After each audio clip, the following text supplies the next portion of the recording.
back again, people. Oh dear, what a quick turnaround. That was brilliant with Kenny Ken. Just literally half an hour ago, just got off with Kenny Ken. Always a pleasure with Uncle Ken. But here we are, live watch along. For me, this is massive. This is one of the biggest games of the World Cup. Spain and Portugal, a lot of history. There's no love lost between the two. Yeah, I suppose if you look at it on the grand scale of things, it's the equivalent of England playing Scotland, I suppose. You know, there's not much separate them. I know the languages are different, but there's not really much separating them. There's always bitter rivalry between the two teams. Play similar style to the way they play as well. Always very technical, brilliantly gifted players. Yeah, people, this one should be this should be quite a good one. This should be quite a good one. Big up to every single one. Kawaja, big up to you, my friend, and Gavin as well. As I say, not too many in at the moment, but as I said, the more we'll have people creeping in, people, as the match goes on. I'm pretty sure we will. Great arena. Big up Untouchables. Jamal versus Mendes should be legendary. Should be a good battle. Should be a good battle. Looking forward. There's little ones all over the pitch I'm looking forward to as well. I'm looking to see how they handle Pedri as well. Let's get some lineups on here. 2 secs, guys. Let's have a little look at the lineups because it's all been a bit...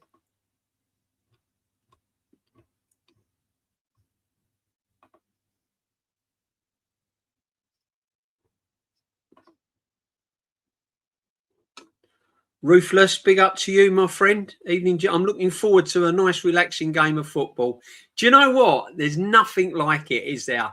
You watch England, you've had all that kind of tension and everything else, and we can just sit back, chill. We're in the quarter-final, Norway.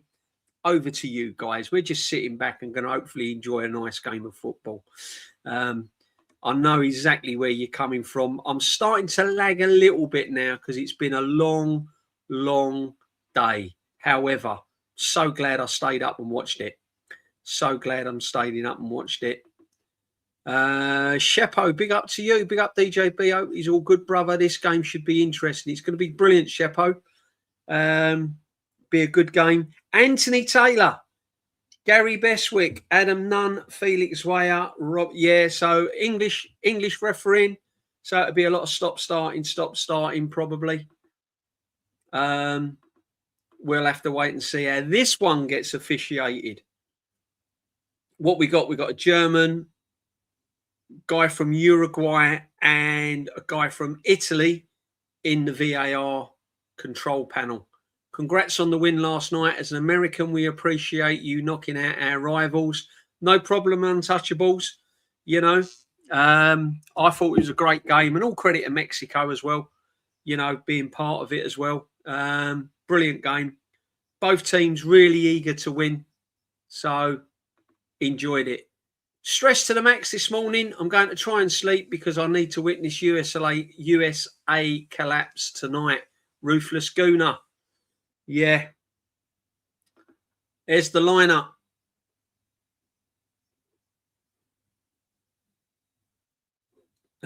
Costa in goal. Cancelo, Diaz, Viega, Mendes, Neves, Vitinha. Rate Vitinha. Look at their midfield. Their midfield is unbelievable. Neto, Hernandez, João Felix, and Ronaldo. Going with João Felix as well tonight, so interesting. Spain, Olazabal, Baena, who I rate, Almo, I rate, Lamine Yamal speaks for itself. Pedri, brilliant little player. Really enjoy watching Pedri. Rodri as well. Cucurella always puts a shift in for Spain. Never fails for Spain. Laporte, Kubiasi and Porro. In goal, Simeone. So this is going to be a cracker, people. Lineups all over. Be interesting now Baena, Cancelo. You got little Neves in there, Vitinha in there, Olmo, Pedri as well. So yeah, should be a good one. Should be a good one, people.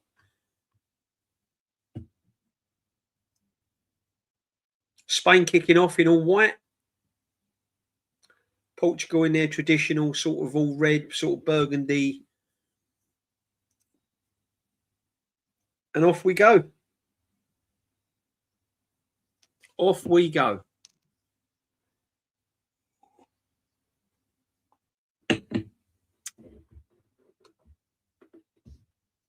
USA 2-1. I'll enjoy drinking all the tears of the haters.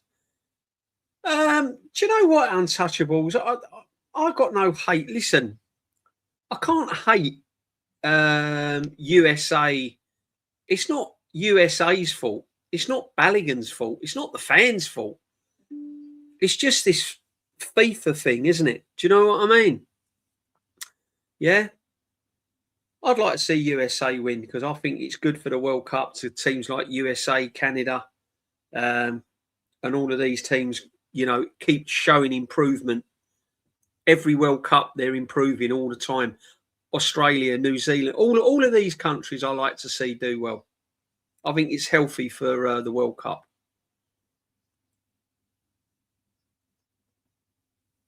Spain's just going to have a lot of possession.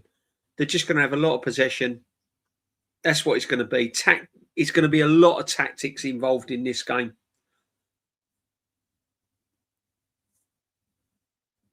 This could be a long one, though, as well. Is this the final game for Ronaldo internationally? I believe depends. Probably the final World Cup. If Portugal get through, then obviously it won't be the final game. But I believe this could probably be his last World Cup. To be honest with you, 100%. Never a red card in the first place. I said that when I was speaking to Kenny. I didn't think it was a red card. Me personally thought it was a bit harsh. The red card. Balogun. I didn't think it was. Yellow card at best. Calm it down. Yellow card. Get on with the game. However, it was deemed as reckless and endangering opponent. You know, me personally, the English one yesterday, Kwanzaa, was definitely a sending off. It was high. It was over the ball. You know, that was reckless.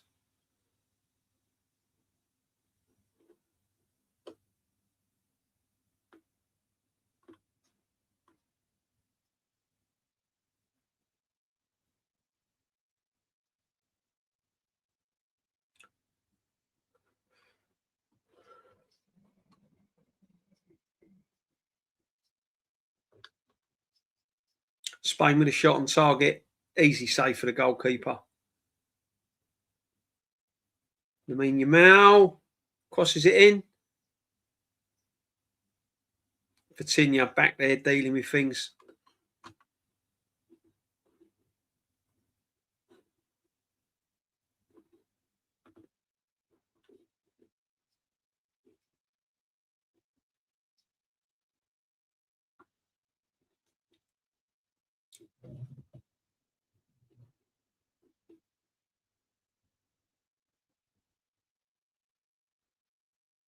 Do like that Spanish kit though, that white kit.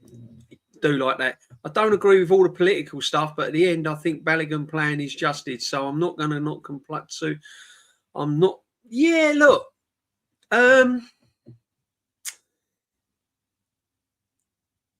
If you take the political stuff out of it and look at a USA appealing for that red card and it gets overturned, I don't know why people are shocked, because it's one of them where, was it a red card? Weren't it a red card? So to overturn it, for me, is not big news.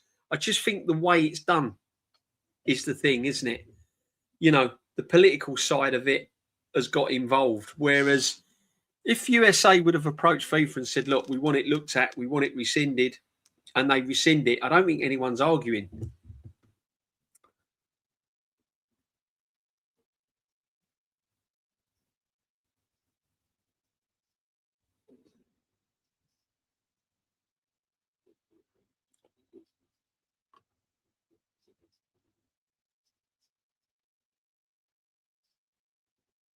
Stadiums are amazing, you know.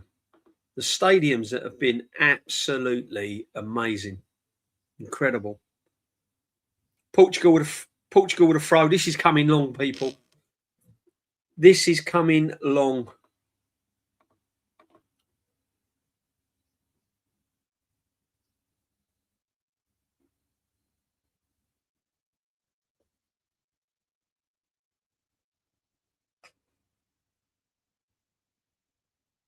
Almo's got loads of space there. He hasn't looked left. They had an overload on the left-hand side and he didn't look left. Dani Olmo versus Neves. Yeah, facts. Dani Olmo, if he'd have looked left then, they was in.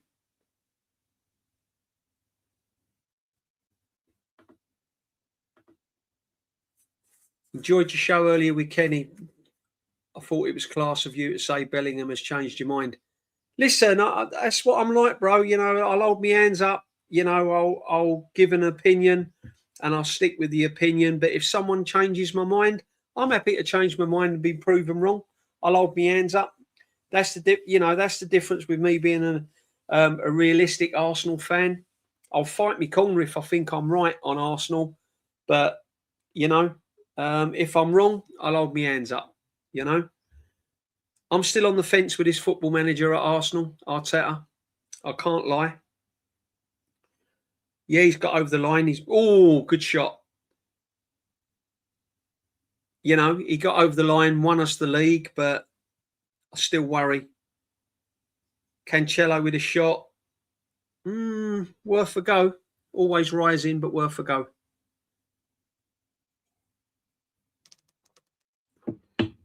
No, Bellingham's shown up, and that's what I want good players to do. Go and prove me wrong.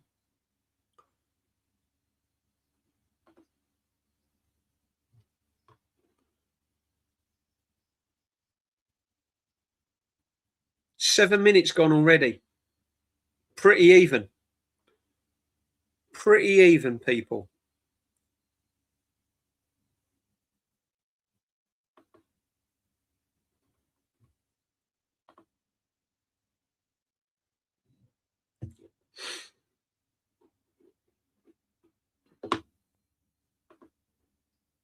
I think the longer the game goes on, Portugal will grow in confidence.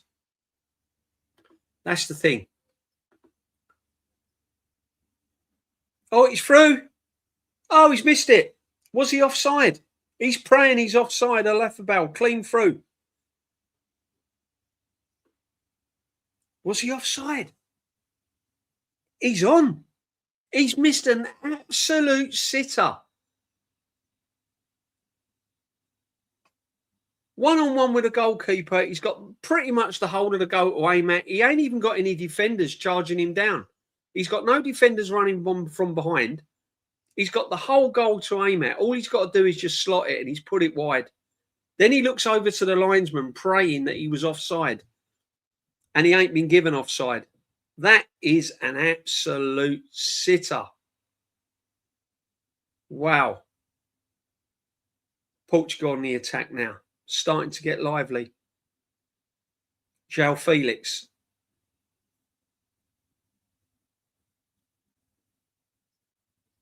Wow, that was a sitter, Spain. You don't get too many of them in games like this. Wow, wow.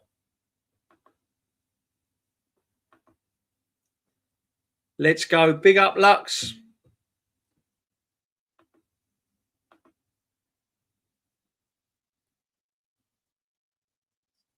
Got to take your chances. Have to take your chances. Fernandes with a corner, Portugal. If they score now after that miss, wow.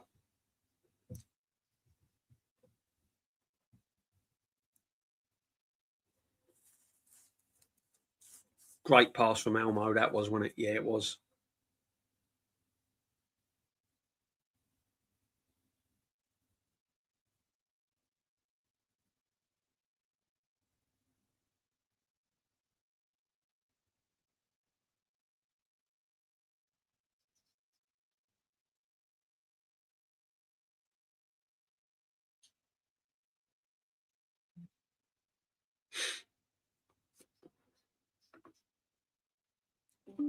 I like Olmo, man. I'm telling you, I do like Olmo. I think he's a good player.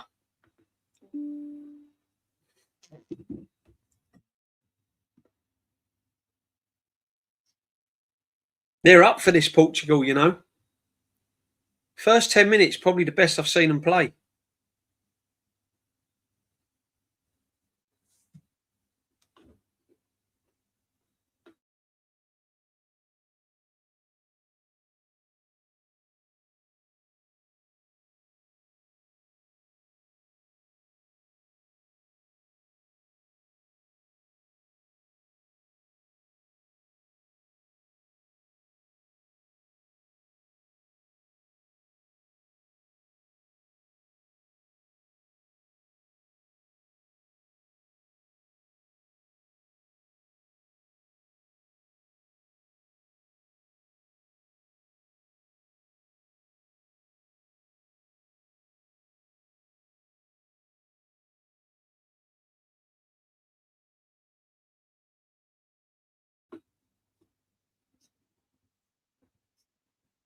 Ronaldo with a shot, couple of his legendary step overs, gets his shot off, another corner, Portugal. They're on top a little bit here now, Portugal. I apologise in advance, DJB, as I might have to snooze if you don't see me talk, laugh, Al. Ruthless, no problem, my friend. It's been a long one. Even me, I'm lagging myself. Not had much sleep, but that game was worth staying up for last night. I can't lie. I really enjoyed it. Really enjoyed it. Enjoyed the watch along. Big up Gianni, Normski, Jam Boy as well. We will be back on Saturday, people, for the live watch along. Gianni, the same crew. Normski will be joining us a little bit later, but we'll all be locked in for that one.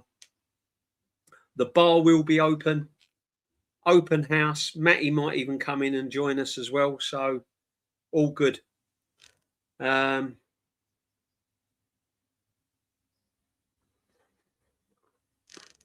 Yeah, should be a good one Saturday.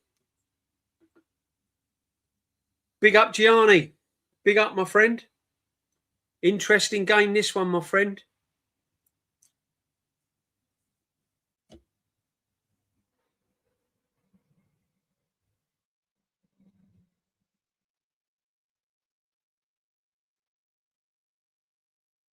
What a sitter, though. That, honestly, Alathabal, what a sitter he missed, Gianni, eh?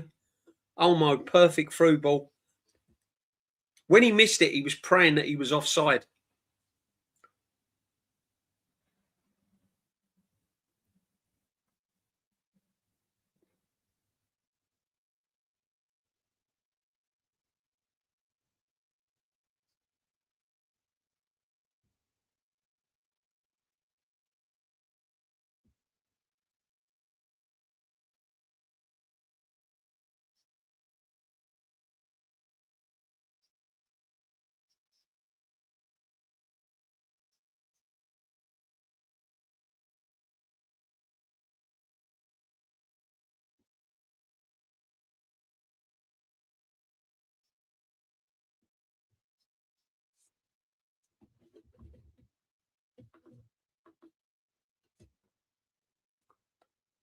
$13 in.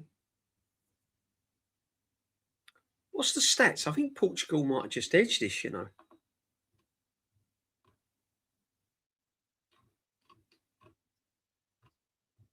Now, 56. Both had a total of 3 shots. Both had one on target. Touches in the opposition box 2-1. Big chances. One for Spain. That was the one that he put wide. So, yeah. Pretty even so far, people. Pretty even so far.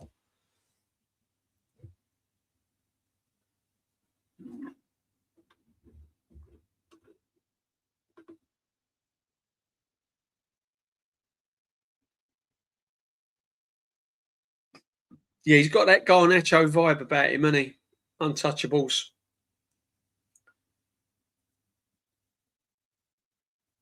I'd have played Leao personally. You know, I'd have played Leao.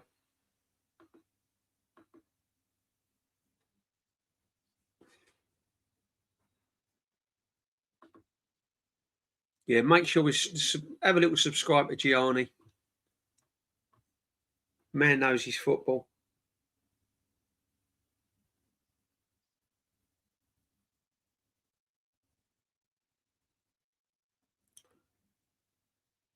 We was actually saying last night, right?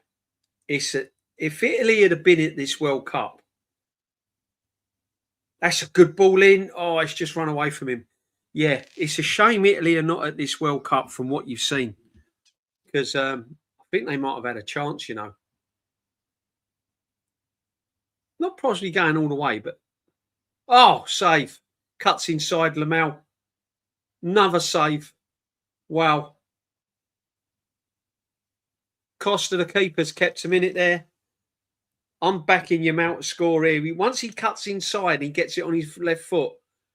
He just didn't quite find the corner. It was an easy save for the goalkeeper. This one, though, is curling away. That's a harder save. He's done well there.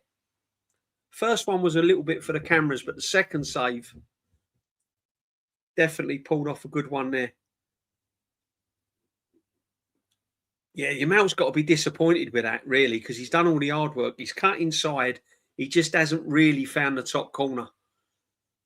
All he had to do was beat Bosnia. I know. Crazy. Crazy that they're not at a World Cup, and it is mad.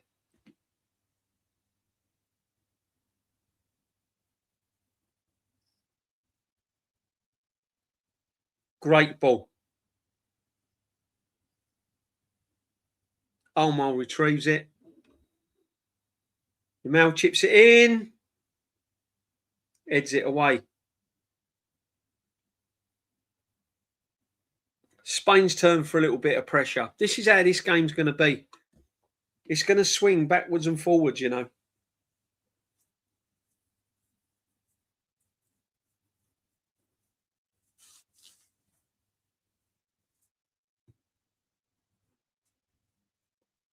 Some faces in there. Look at that. Wow. Aussie Ange, big up to you. I have a feeling France will be knocked out by Morocco. I mentioned this earlier on in the extra time show with Kenny Ken.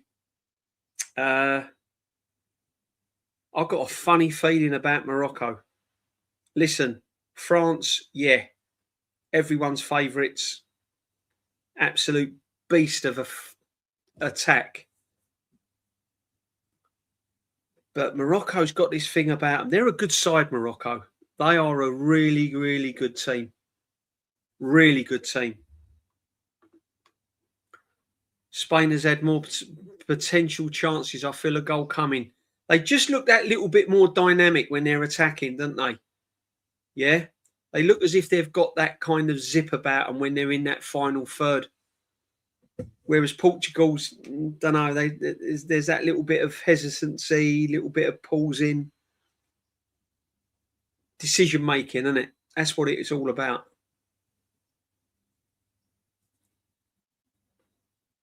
Do like that Spanish away kit though.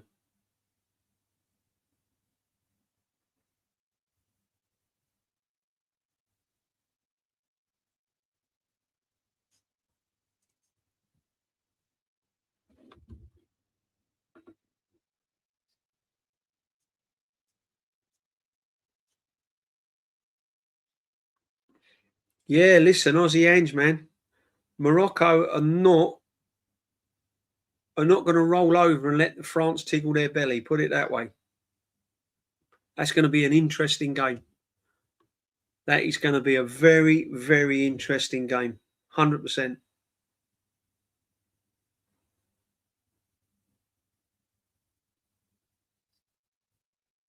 Man like Vitinha, eh? Oh, man like Vitinha. Just think, Arsenal could have got Vitinha and we ended up signing Fabio Vieira. That's all you need to know. I'll rest it there. Big up, Jam Boy. Big up, DJB in the chat. Really wanted to come on the stream, but only got an hour and a half kip, and I look like a zombie. So I had no problem, Jam Boy. Yeah, no problem at all. I had about 3 hours kip. I had about 3 hours, 3.5 hours. Then I went off to work. And yeah, I don't know what I'm running on. Some lovely football being played. Some nice intricate movements, nice little touches, nice little passes. They do play lovely football, the Portuguese and Spanish. No doubt about it. But Jamboy will be back with on the live watch along on Saturday. So the lineup will be going out. I'll be getting the thumbnail together. I'll be putting it up live on stream on Saturday. Me, Gianni, Normski and Jamboy. The bar will be open. Get your nibbles and your drinks in. It's going to be a bumpy ride. Haaland versus Kane. Come and join us, people. Come and join us. Please don't say Fabio Vieira. It makes me feel ill. False manager, I'm telling you. Man like Vitinha and we go and get Fabio Vieira. Madness. Should have won a Premier League 2 years ago. Yeah, the dog Jamboy. Jump back on that horse, mate. Yeah, see? Stamina in touchables, isn't it? It's all about the stamina.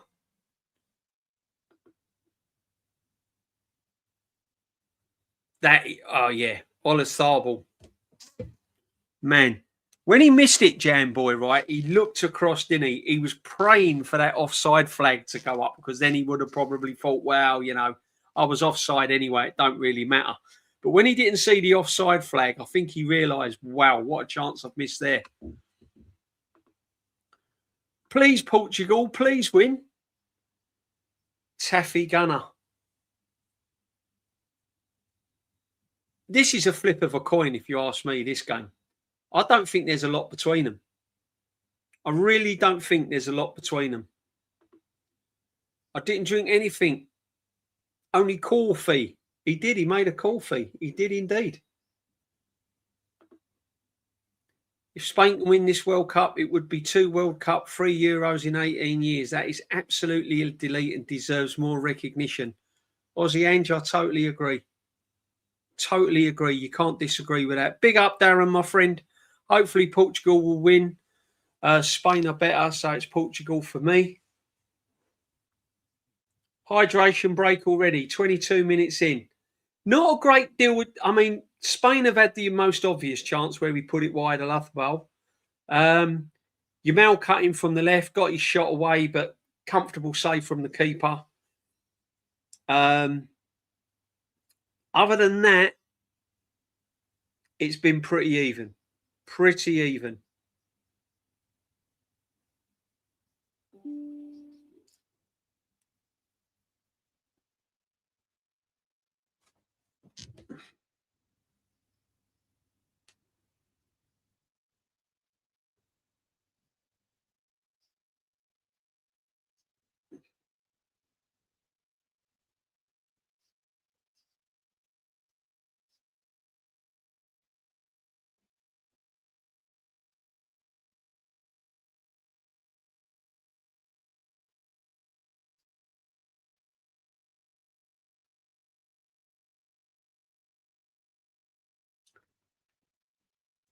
But I've enjoyed doing the watch-alongs. It's the first time I've done watch-alongs, you know.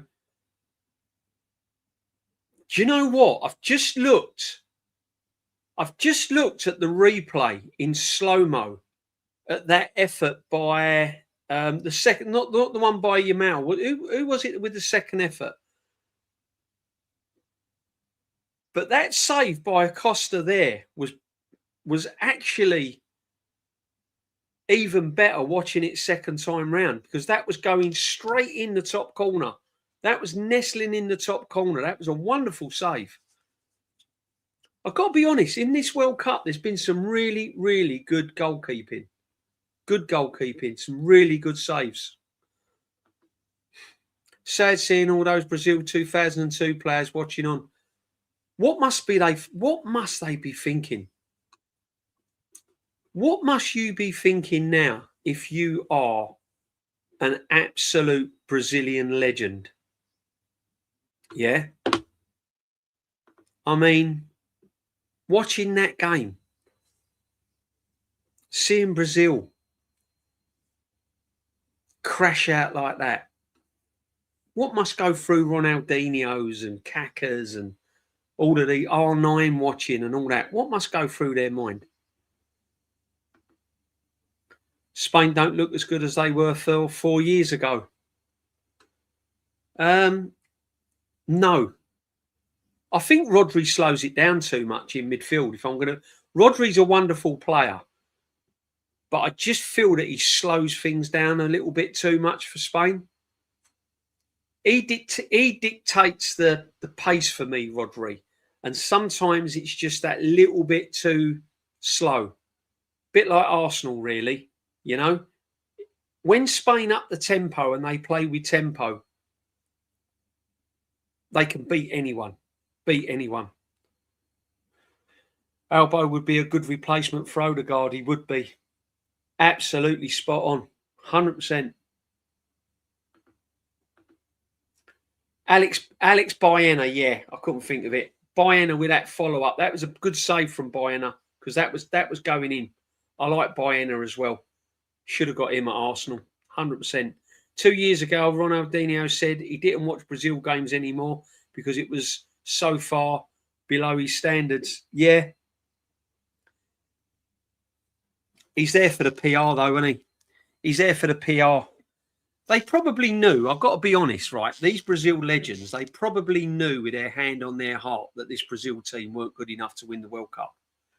Yeah, man like Ronaldinho, R9, they're probably sitting there watching that Brazil perform and they're probably thinking, these ain't winning the World Cup. This ain't Brazil.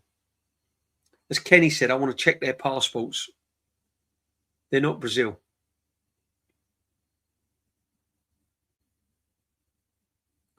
I think this game could go extra time, 100%. Ronaldinho's goal against Chelsea at the Bridge still gives me goosebumps. That was just crazy. Where he held the ball up and he was doing this shimmying with his right boot and then he just bent it past John Terry in the levels. Ronaldinho was just one. He was the one player that every time he got the ball, I got out of the seat. He was fantastic. Absolutely fantastic.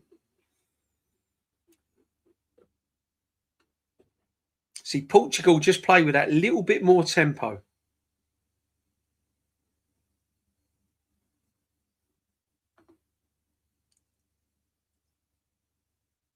The toe punt that bent round. Oh man, Jam boy, that was just incredible. That was box office from Ronaldinho. Yeah. Do you know what? Right, I often, as I said this before, I just go on YouTube sometimes when I've watched a crap game at the Emirates or the Premiership's pissed me off sometimes. I just get on YouTube and just watch classic games and classic football players. It's another goal. Olmo again there trying to find Yamal. Another nearly, honestly, that would have been some ball again.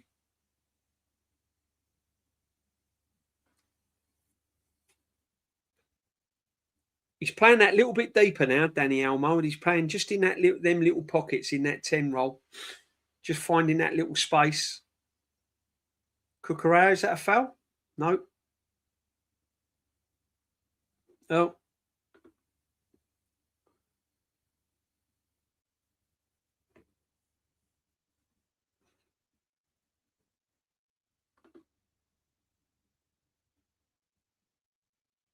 Yeah, 100%.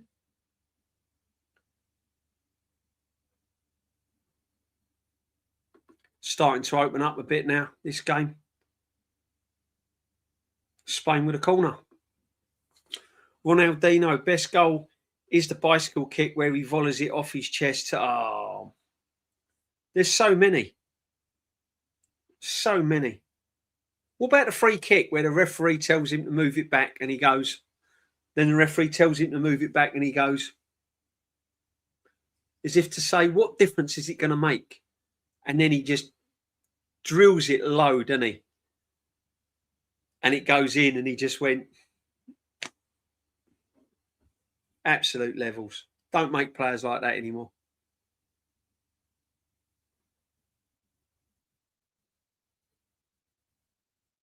Oh, what's a miss? Got to be offside, hasn't he?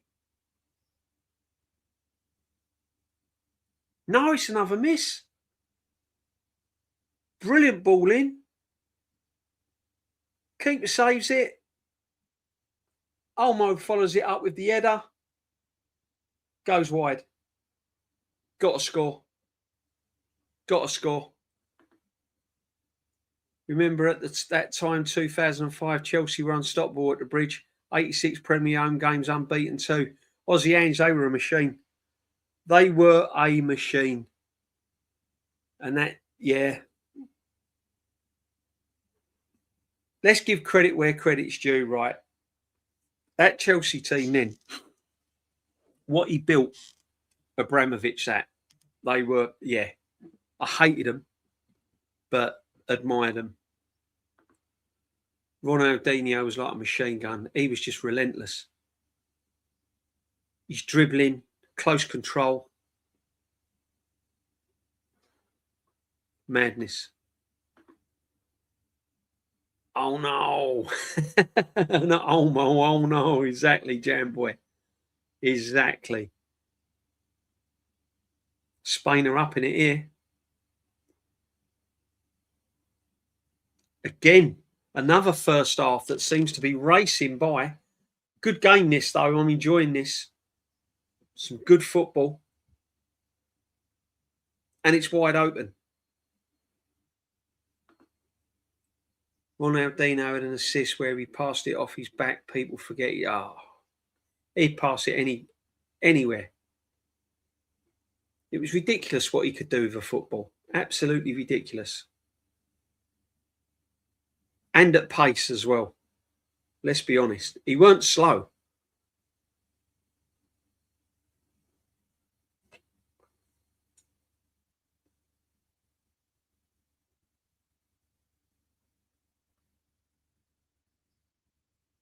Spain seem to be in control now.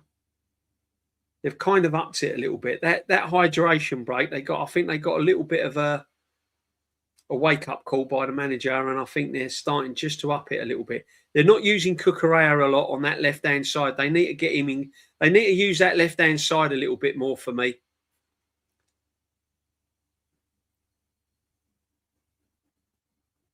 It's all kind of down the middle and out on the right at the moment, but yeah. There's Jamal.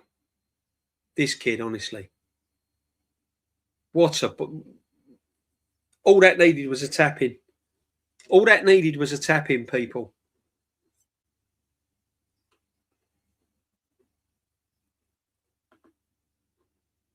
"33 minutes gone. 0-0. Stats now. 54-46. 7-3. So Spain just edging it at the moment.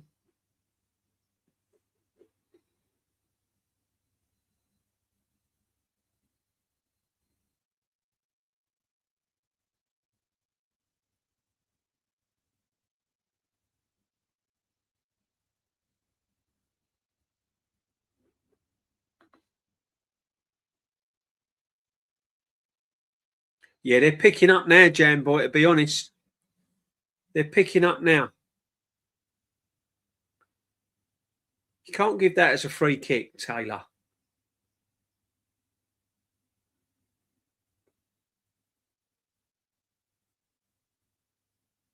Don't know.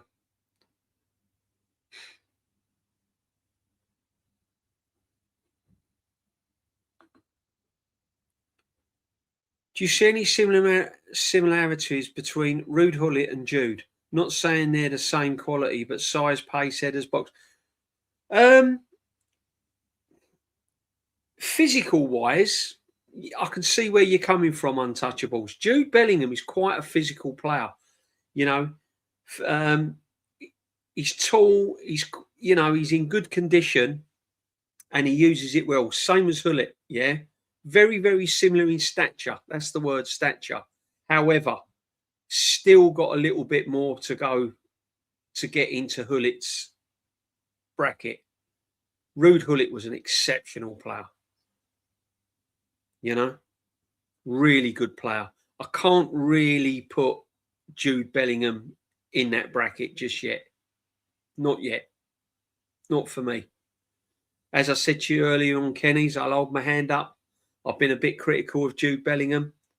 I didn't understand the hype he got. I don't understand how much publicity he got. I didn't think he warranted all of that publicity. For me, he hadn't done enough. He had little moments, little pockets where I thought he was really, really good. But after this World Cup, what I've seen, he's been by far our best player, and he's been one of the best players in the tournament. So hats off to Jude. Long may it continue. Long may it continue. Big up Darringham. Bellingham is his own player. Oh, we can't put him near anyone. He is unique. If anyone, he is a bit like Brian Robson, how he arrives late on the scene to score, but there is more to him than that. Yeah, Brian Robson, the way he gets into those positions, the way Lampard as well, arrives late, gets on the end of things. So he timed, and that's not luck. People don't realise. Wow, Portugal should have scored, Ronaldo. This game is really livening up now. People don't realise, but when you arrive in the box at certain times and you score goals, that's an art. You have to time that, you know.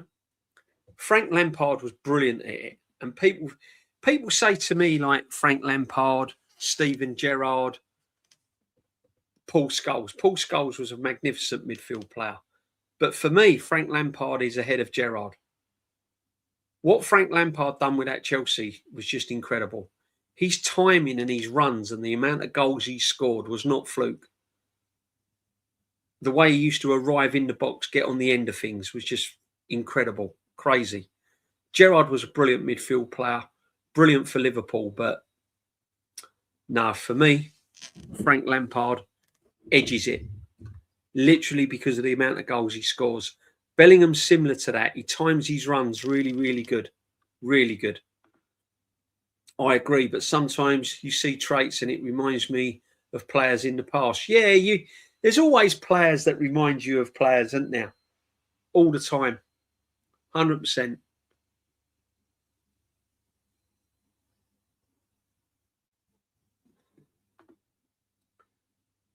His defensive intervention won the game 2-1 last night. Bellingham easily man of the match. He scooped it over the bar, otherwise 2-2. Yeah, Darren, that interception was unreal.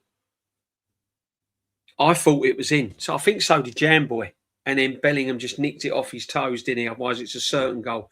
As I said, pound for pound on the whole, every England game, Bellingham's been my best player so far. Never thought I'd say that, but yeah, he has. Credit to him. What a save, yeah, exactly. Can't spit Lamps and Stevie G, both legends. It's a hard one, isn't it? It is a hard one, but I think for what Frank Lampard did, what he's won, yeah. He just edges it for me.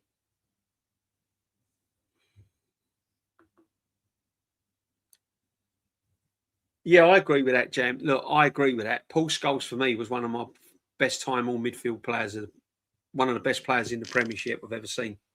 He was magnificent. He had everything. He had absolutely everything. 20-yard pass, 30-yard pass, shot, header, tackle, had the lot. Perfect midfield player, Paul Scholes. Thierry Henry said he would be one of the first names he puts in on his team sheet. Paul Scholes.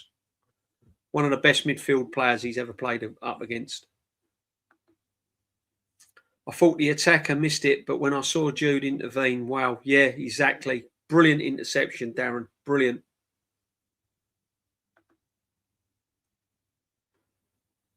Bellingham, yeah, the best English player. Oh my, yeah, he has been Jam Boy, hasn't he? He has been. He has been. And long may it continue. Look, if Jude Bellingham can carry on the way he's carrying on, and he can go up another level for Real Madrid, I'll start thinking, yeah, I got it wrong. This guy is absolutely brilliant. He's a really, really top player. Up until recently, I always thought Jude was a little bit overrated, if you ask me. I thought a lot about Jude Bellingham was overhyped. I didn't really see it. But yeah, as I said, you can change your mind. Nothing wrong with that. Wow. That just hit the bar. Well, it went behind. He got a shot off then. I think it took a deflection. I thought it was in. That looked like it was going in for me. Zidane, oh man, Jam Boy, you're talking a different league. Oh, he's come off his head. Wow. Shot came in, defender stuck his head, headed it onto the bar, it's come off the bar, Portuguese throw-in. Anyone's game. This first half has just gone.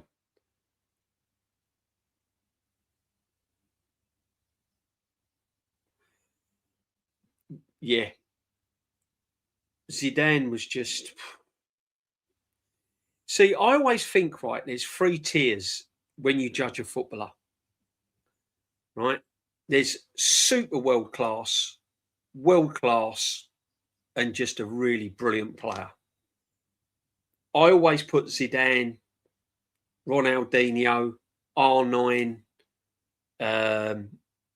Maldini, Pirlo, all of these men, super world class. Yeah, there's 3 leagues. World class, Scalzi, them sort of people. Yeah, and then just brilliant players is your next level.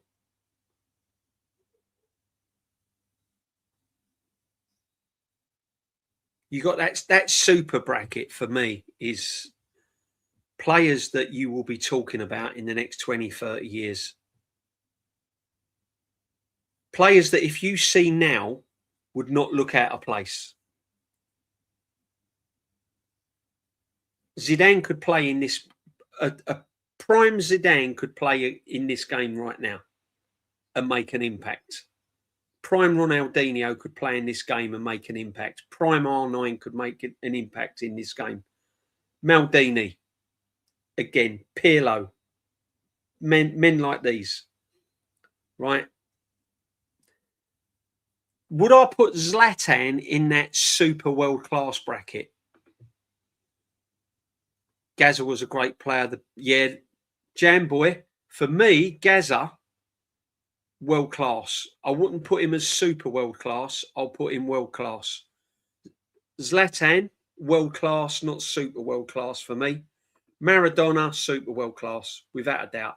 Super world class is where their World Cup, like Maradona '86, was his World Cup. Yeah, Darren, that's the levels you're talking about, my friend. That's the levels you're talking about. There's world class, super world class, brilliant players. Yeah. There's 3 levels of footballer. You know what I'm talking about when I say 3 levels of footballer. There's a level of footballer that you just can't coach. You just can't coach. They get to an age, you give them a football, and they're doing things naturally on a football field that's just not coached, and you can't coach them. Then you've got that world-class players where you can coach them and they get better. But you couldn't coach Zidane. That was all natural. What Pirlo used to do in midfield was all natural. You know? Maldini, the way he defended, natural. There was no coaching that. There was no getting hold of Maldini and saying, right, you should be here. You should be here in that position doing this, and this. You ain't coaching that. That's all natural. Zlatan is just a personal favourite. I understand if people don't rate. Listen, Zlatan is phenomenal. Phenomenal.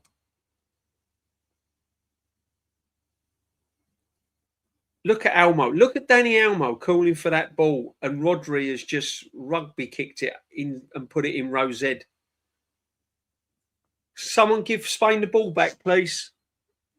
It's landed in my car park, that one. Jam boy, Ryan Giggs. Yeah. Won't put him in the super world class, but one of the best players that in the Premiership by a mile. And his stats prove it. Go and have a look at Ryan Giggs' stats. It's crazy. It's crazy. Better than Henry. Better than Henry. That's facts. Go and look at the stats.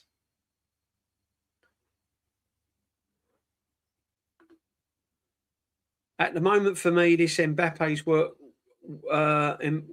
World Cup that could change, though. It could change. But would you put Mbappe in that super world-class bracket at the moment? Or world-class? Always remember the goals Zlatan scored. Oh, mate. Mate, what about the goal against England then? Is that the one, the overhead? That was just insane. That was against Joe Hart, wasn't it? Just landed in Canada. Jam boy, that by Rodri completely. Lamine Yamal, good ball to him, but offside, miles off. Miles off. Roberto Carlos, never thought I'd love watching what a fullback. Yeah. Cafu, we're talking. Mbappe, world class. Yeah, Darren, he is. He's not super yet, but I think he will end up super. He will end up super, 100%. Remember Gareth Bale's goal against Barcelona in the cup final? Gareth Bale was underrated. He goes in the underrated bracket for me, Gareth Bale. Gareth Bale was world class for me, not super world class. World class Gareth Bale. Magnificent player. Brilliant player.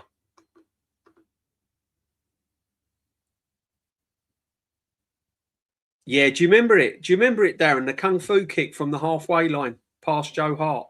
Insane. Insane goal.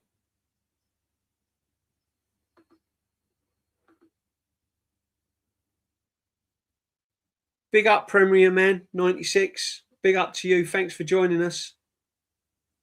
Not many in, people. There's only what we got. 12 in. Doesn't matter. I was watching the game anyway. Doesn't matter. It's the chat, and it saves watching it. I always say it saves me sitting there watching it on my own, talking to myself. You know? Come on, DJB. Mbappe is super world class. Look,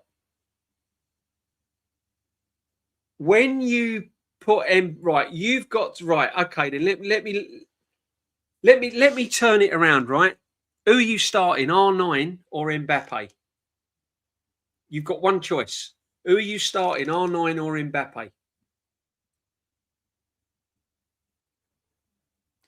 If the answer's R9, you can't put him in super world class, can you? In 3-4 years' time, if he's killing his league domestically and he goes on to do madness with France, then you've got a different conversation. But see, that's what I always try and do, people, when people ask me a question or people come in and have a different opinion. I always turn it round the other way and go, right, you're saying Mbappe should be super world class. Who are you picking, R9 or Mbappe, right now? Prime R9 or Mbappe? And if you gave that question to 100 people, I would imagine probably 90% are going to say R9. Would you consider any Arsenal players to have been super world class, DJB? Good question, Aussie Ange. Good question.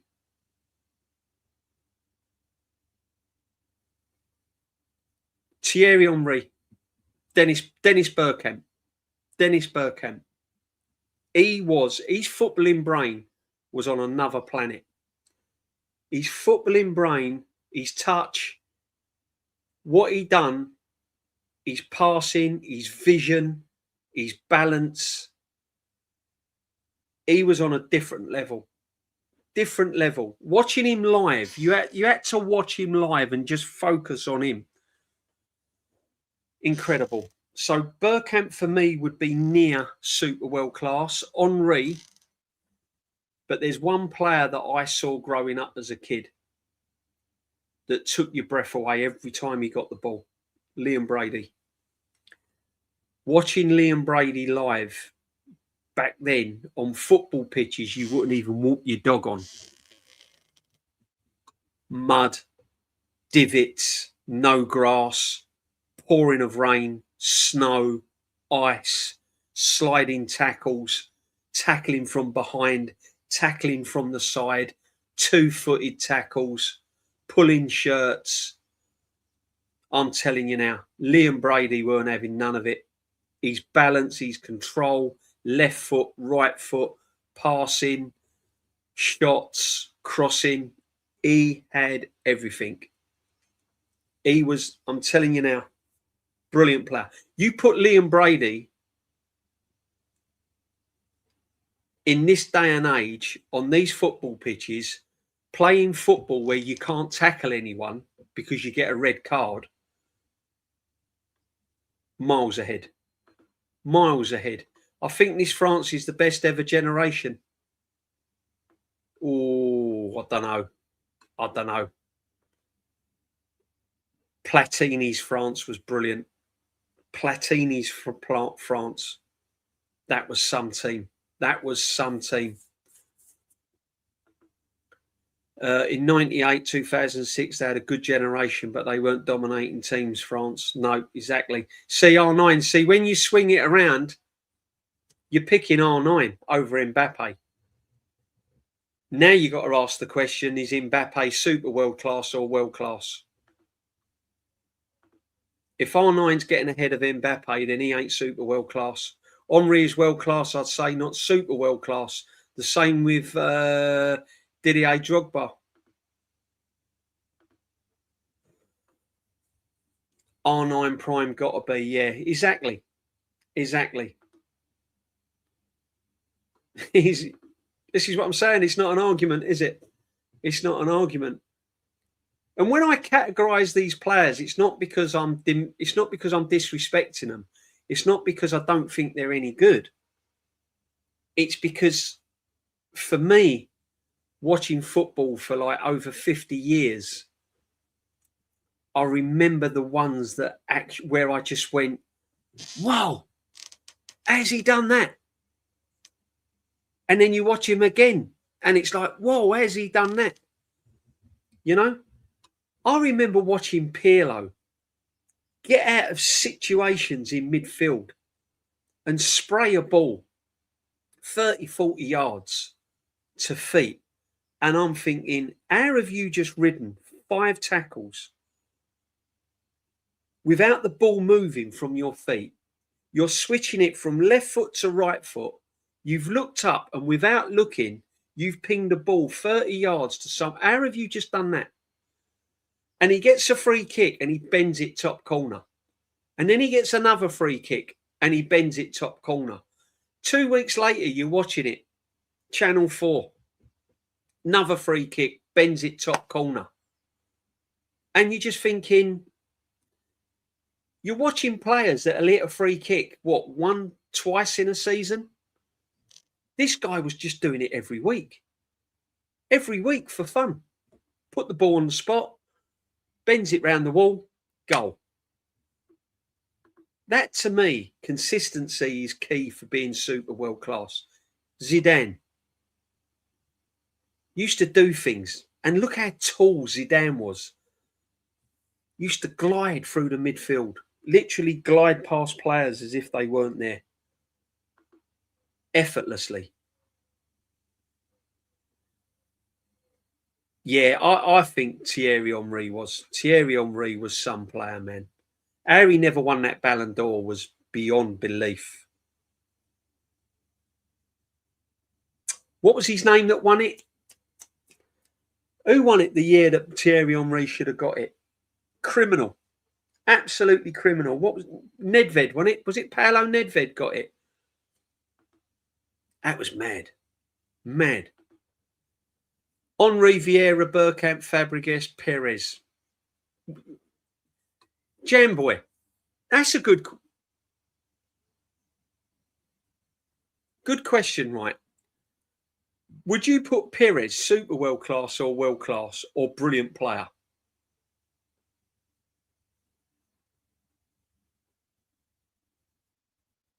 I love Perez.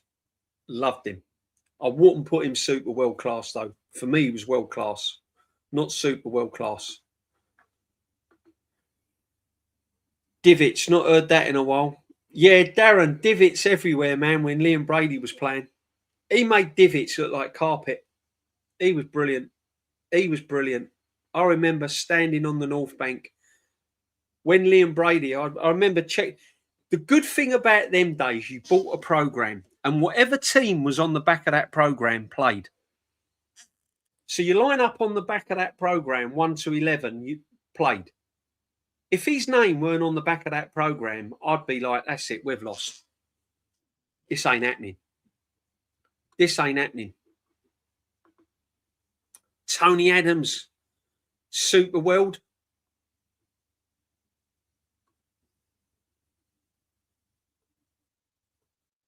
Again, let me ask you the question, Aussie Ange. Who you're having in your team? Maldini or Tony Adams?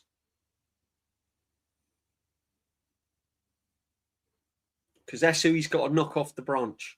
That's who he's got to knock off the tree, brother. Listen, Tony Adams, I can tell you 101 different stories with Tony Adams because he played for the same district team as me. He was born in the same borough as me. Tony, I've known him for years. Fantastic player, Arsenal legend. Probably the first name I would put on any Arsenal team sheet. I'm not sure he's super world class though. World class defender, I'd put him as. Ashley Cole, Jamboy. Ashley Cole was a phenomenal fullback, wasn't he? Phenomenal fullback. Phenomenal. He's kind of, he's like world class, just touching on that super world class as a fullback, wasn't he?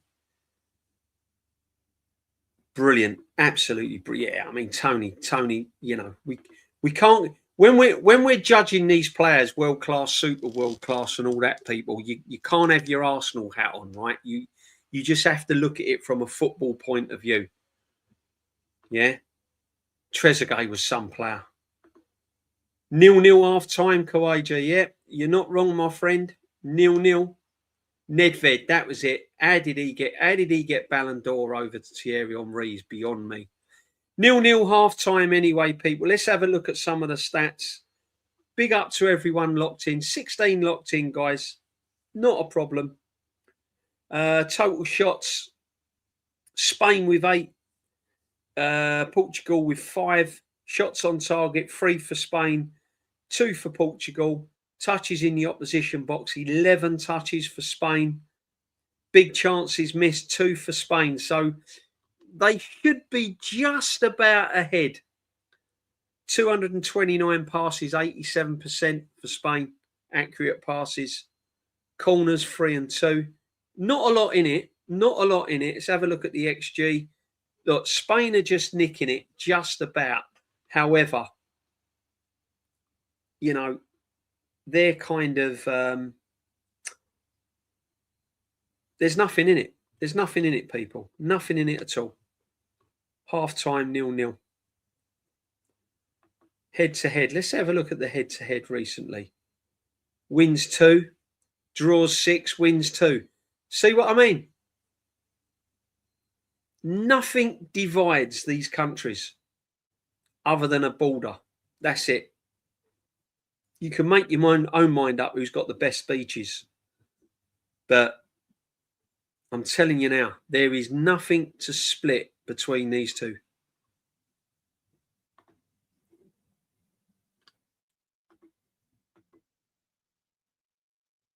Yeah, and one sub in them days. Exactly, Darren. How good was Brady, though, Darren? Then Ribery or Neymar? Ribery. Neymar's one of the most overrated players and hyped players I've ever seen. Good player, great player, done some great things. I'm not putting him up there as one of the best. Not for me. Maldini, absolute levels. Absolute levels. Big up, Jam Boy. Cheers, bro. Beer token. Big up to you, Jam Boy. Thank you very much indeed, brother. Really appreciate it. Thank you very much. Didn't have to do that, Jam Boy, but always appreciate, love, my friend. Can't wait for Saturday. The bar will be open for business and we will be in there watching the live watch along. All the usual banter. Me, Gianni, Nulski and Jam Boy. Yeah. Lots of banter, lots of facts being spoken, and a good old watch along. Premier man Pires was far better than Dembele. Do you know what, Darren? I'm going to agree with you there, brother. I'd put a prime Pires in my team any day over Dembele. Pires was just... Would you say that Pires was probably one of the most underrated players in Europe? I think Pires was. I think he was completely underrated as a player in Europe. Agree, Neymar was a fake Rolex. He showed class in the end. Do you know what? What a brilliant analogy. Brilliant analogy. Neymar, a fake Rolex. Yes. Yes, love that. Love that. I'm disappointed with Gabriel. He should have dealt with Haaland better. Listen, Gabriel's on his feet. Gabriel's on his yeah. Gabriel's tired. Mentally, he's tired as well. You can see with his decision making and the way he is. Mentally, he looks tired. This was a poor penalty by Bruno. People, if Bruno ends up at Arsenal, please don't let him take a penalty. Is it me? But I rate this Norwegian goalkeeper. I think this Norwegian goalkeeper is a good goalie. He wouldn't be a bad signing for Arsenal as backup, you know. Look at Haaland's goal there. That guy is levels, man. Levels. Haaland's world class. Haaland is world class.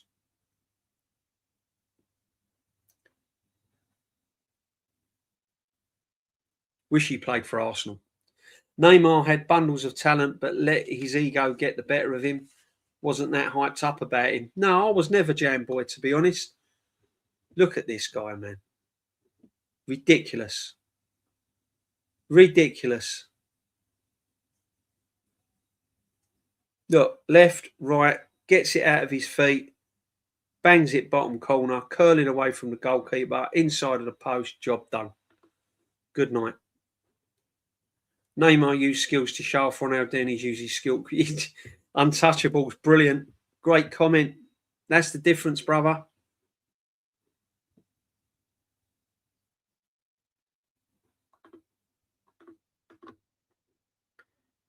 Yes, we were saturated when we first bought Bobby Pires.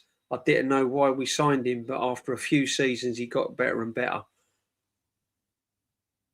He was brilliant, Darren, wasn't he? He was absolutely brilliant. We cannot afford to give Haaland that space. Konsa and Gay need to watch out for that. Do you know what? I don't think it's a case of them watching out for it, to be honest with you. I think this guy will find space anyway. And I don't think it's Gabriel's fault because he makes any defender look stupid, doesn't he? Let's be honest. Haaland makes any defender look crazy.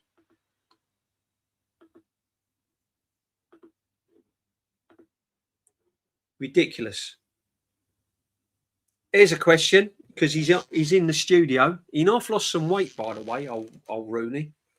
Wayne Rooney, world class or super world class? I think the only thing that's stopping Wayne Rooney being super world class, he never won a World Cup. He never got to a final, did he, for his country? He was phenomenal, though, wasn't he, Wayne Rooney?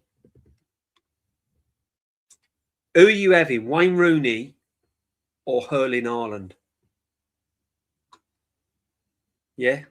Oh, Jamboy, Ljungberg was like underrated big time. Crazy. Ray Parlour was underrated as well. Arsenal got lucky with Perez via Bergkamp and Henry. They were all having bad times at their previous clubs or a lack of game time. Yeah. Sometimes that's all it takes, though, bruv, doesn't it? Sometimes you just get lucky. I tell you, whoever picks up Martinelli might turn him into a player. Wanyeri is another one. Wanyeri could end up being a baller.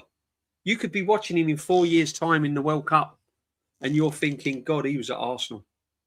We loaned him out. You know? Dowman, if he don't get game time, he's off. He's off. All of these players, all of these young players now, their goal, they're looking at this World Cup and going, that's going to be me in 4 years' time. I need to be there in 4 years' time.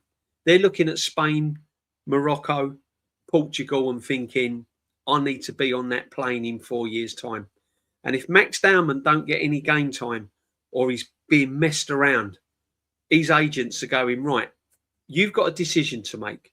You can either sit there because it's Arsenal and you've been schooled here, or we can move you to XYZ and you are going to play every single game. You're going to be a key part of that team going forward. What are you doing? And he's thinking, well, I'm nearly 20, I'm 19, I'm going on 20, I'm 18, going on 19. I've got a World Cup coming up. There ain't many brilliant right wingers in the England setup right now. Do I stay at Arsenal? I love the club, but I want game time. You know, a lot of players can win this World Cup single-handed. Haaland, Kane, Bellingham, Lamelle, Mbappe. Yeah, I've not been impressed with Lamelle yet, though. I've not seen the absolute brilliance of a brilliant player. But I think because of the others are doing all so well, because of Haaland's, Mbappe's and all that are doing so well, Lamine Yamal has been sort of like shoved to one side a little bit. However, phenomenal player. Rooney, world class. Yeah, I agree, Darren. I wouldn't say super world class, but world class. Rooney was outstanding, world class. 100% Jamboy. 100%. Neymar at Barcelona was incredible. He should never have left PSG. Yeah. Untouchables, 100%. Been saying it for a while. Sign Bellingham. Yeah, I know.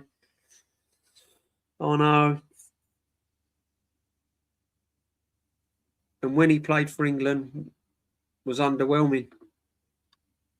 That's the thing, isn't it? That's the thing.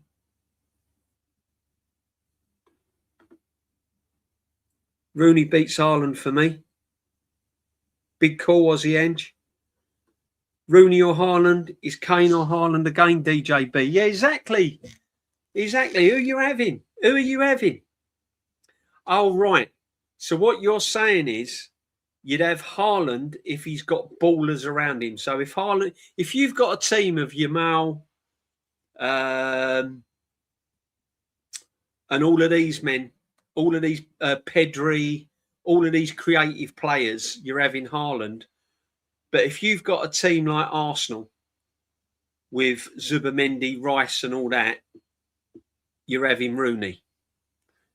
Yeah, I get that. DJB, where would you put Harry Kane? World class. 100% Aussie Ange. He's brilliant, Harry Kane. And I don't think he gets the recognition he deserves. I really don't think he gets the recognition he deserves. He is brilliant. Let's be honest. Forget the next World Cup. Downman we want in Euro. Yeah, exactly. False manager. Good point. Euros coming up. Get him in the Euros. 100%. We need to start playing him. Harry Kane mistake was that he stayed at Spurs for too long. Yeah. Yeah. And it's the same mistake Saka's going to make. The only difference is with Saka, his injuries have finished him. Talking of injuries, world class, super world class. Michael Owen, world class. Michael Owen, world class. I'd take Kane over Haaland. Big up you, Darren. I think the player longevity has to be a factor in what makes a player world class and super world class. Yeah. I mean, obviously, you can't put super world class a player that's only been hanging around for 3 or so seasons. I mean, Ronaldo and look, when we talk Ronaldo and Messi, right? Ronaldo, Messi, Pele, all of these greats, they're kind of on their own, aren't they? They're like a little bracket on their own. You can't really. We know about them. They're super world class and above, aren't they? I'm talking about your everyday club players that you see week in, week out, that you've seen over the years, you know. I did watch the Vinnie Jones documentary, and do you know what I found fascinating about that Untouchables, right? When he went to Leeds United, because I forgot he went to Leeds United, and he played with some of the great players at Leeds United. And that line when he turned around and said, I had to stop all this image, I had to stop all this psychoness, words to that effect. And he turned around and said, I needed to start playing my football. I needed to start showing people that I can play football. When he got out of that kind of Wimbledon crazy gang mindset and he put his mind to playing football, he was an half decent player. Vinnie Jones could play football. It's just that he had that image and he felt that he had to be that person, be that bully on the pitch. That completed him. And by doing that, it made him look stupid. But when he had that spell at Leeds where he just concentrated on being a footballer, he weren't bad. Interesting documentary, though. Really good. DJB, what's your thought on CR7?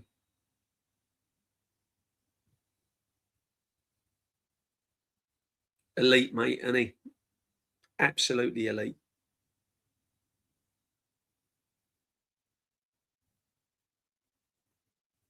I always say, right,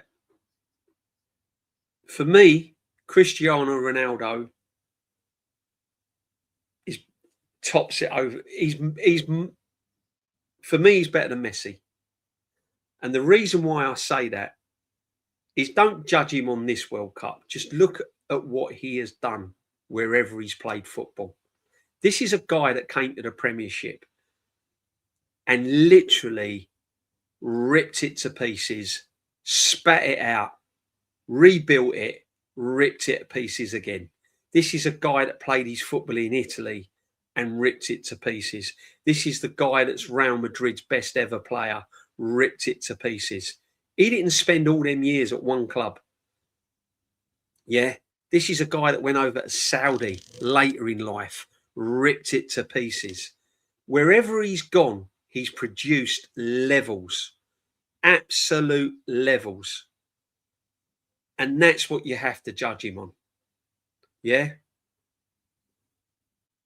And he's practically carried, not so much this tournament, but he's practically carried Portugal single-handedly on his own. And on that basis, that's why I normally lean towards Ronaldo, because I saw him in the Premiership. I then see him in the Spanish league.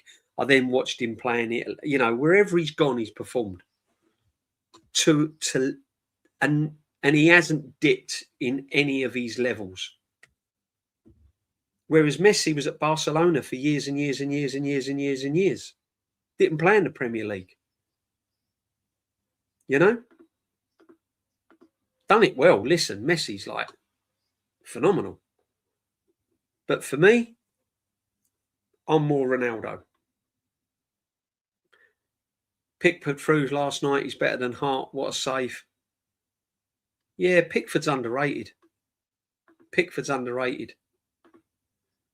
No. Messi is the GOAT. Yeah, listen.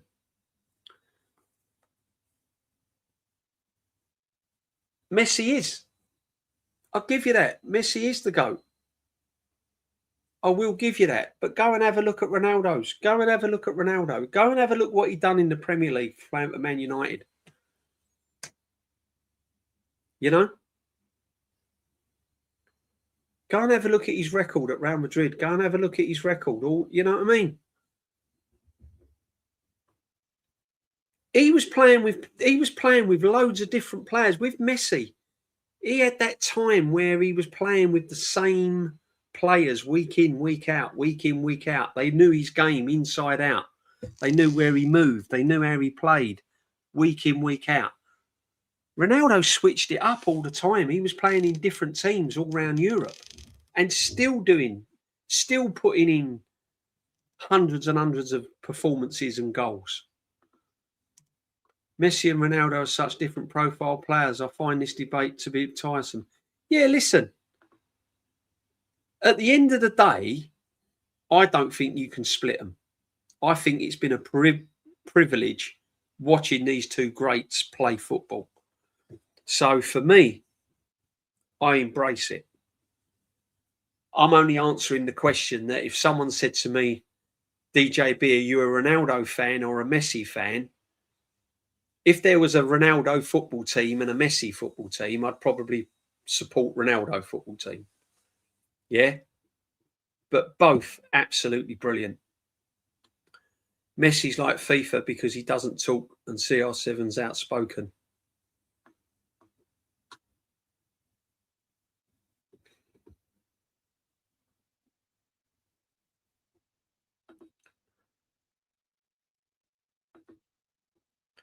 I think what Ireland is going is a proper carry Norway as a shot getting to the final for me.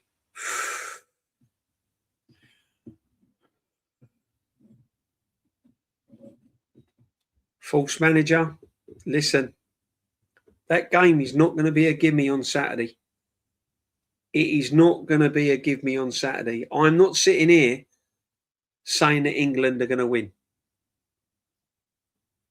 What I'm saying is, if you look at the two nations of footballing nations, and look at the players we have, you're going to pick England. That's just natural. That's just like, that's not me being biased in any way, shape or form. That's just me looking at it from a football point of view. You're going to pick England. However, football ain't one on paper. It's one on the football pitch. So anything can happen for me. Ronaldo is a good header of the ball. Messi isn't. Yeah, he's better in the air, Ronaldo. But as I said, when he played in the Premiership the first time, I mean, he was just exceptional. I think they're both exceptional. Of course they are. You can't split them. Ronaldo needs a World Cup to catch up Messi for me. Yeah, I think that's the only thing, but that's not his fault that he plays for he's Portuguese and not Argentinian, isn't it? You know? Norway in a final would be mental. It would be crazy. Crazy. DJB, you got to respect what Haaland is doing despite having a poor supporting cast dragging Norway like so. Listen, I'm a massive Haaland fan. I like Erling Haaland. I said it the other day. I like his persona. I like the way I like his charisma. I like it when he scores, when he just walks away, sort of Eric Cantona-esque, if you like. I like all of these little quirky things that he gets up to and all of that. He's normal, isn't he, Erling Haaland? Let's be honest. I mean, he's a complete star. But at the end of the day, he's just a normal guy, isn't he? That's what I love. I love footballers that come across just normal human beings, no matter how good they are. Like Declan Rice, you could sit down in a local pub and watch football with him, couldn't you? Declan Rice is the sort of guy you meet in the street and you go, "All right, Deckers, how you doing?" He go, "Yeah, all right, brother, how you going?" Yeah. Where you going? "I'm just going to watch football." "I'll come with you." "Yeah, all right then." He comes across that sort of guy for me, you know, and I like players like that. And Haaland comes across like that sort of guy you could bump into, and he'd have all the time for you, you know.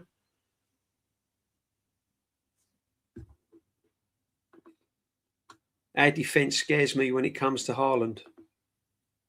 Fair play, Argentina had a better side 3 years ago, and CR7 has a Euro Cup at least. Yeah, he does. That's what I'm saying. What would Messi have been like in the Premier League? What would Messi have been like playing in the Premier League? Haaland equals humble. Yeah.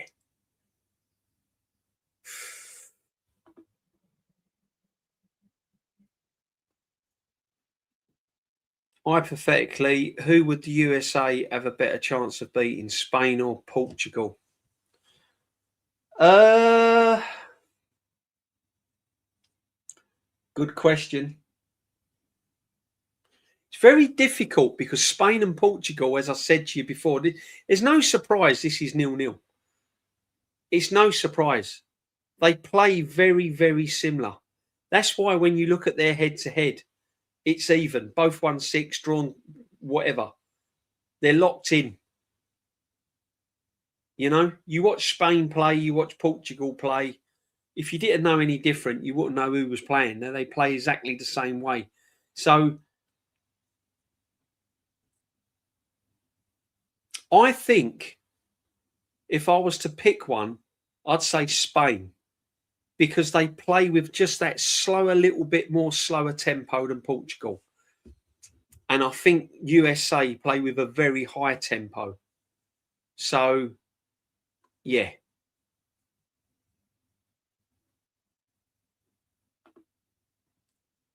That's true. It's why this current England team is very likable. Yeah. Normal, aren't they? Harry Kane to me as well. Ultimate professional Harry Kane. Ultimate professional.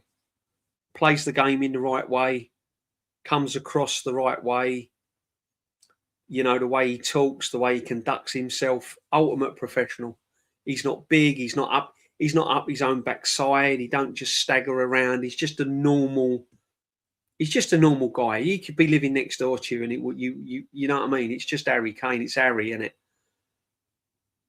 Great effort. Unlucky. Pedri, great little player. Pedri, brilliant player. Messi scored 4 against us. He'd be fine against Wolves and Fulham. Big up, man. Spain with a corner. 60 minutes have gone. This is going to go all the way. What do you reckon, people? First goal wins it?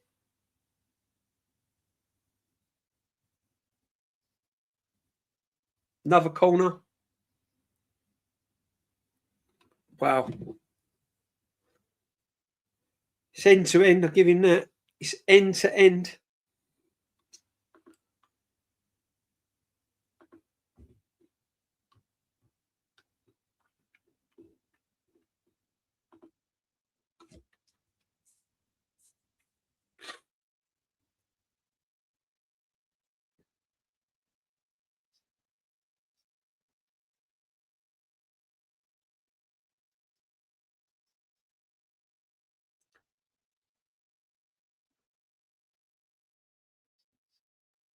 Is it me? The corners have been poor, haven't they?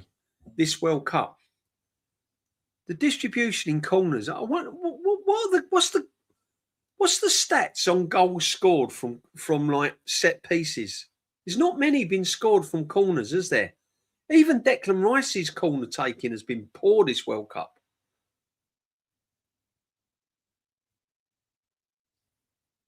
What a ball that is. Brilliant ball. We ain't winning either way by half, but to get to the quarter final would be successful World Cup for us. Just so we don't embarrass ourselves. Untouchables, what USA have done. I spoke to Matty on live streams during the football season, and he gave USA no chance. In actual fact, he even said they'd be lucky to get out of their group. They're that bad, right? The fact that you are where you are now going into this Belgium game is brilliant for the USA. I think Canada's had a brilliant World Cup. So big up to you. If you get past Belgium, for me, that's an achievement. If USA get to the quarter final, that's a massive achievement, and you should be proud of them. Absolutely brilliant.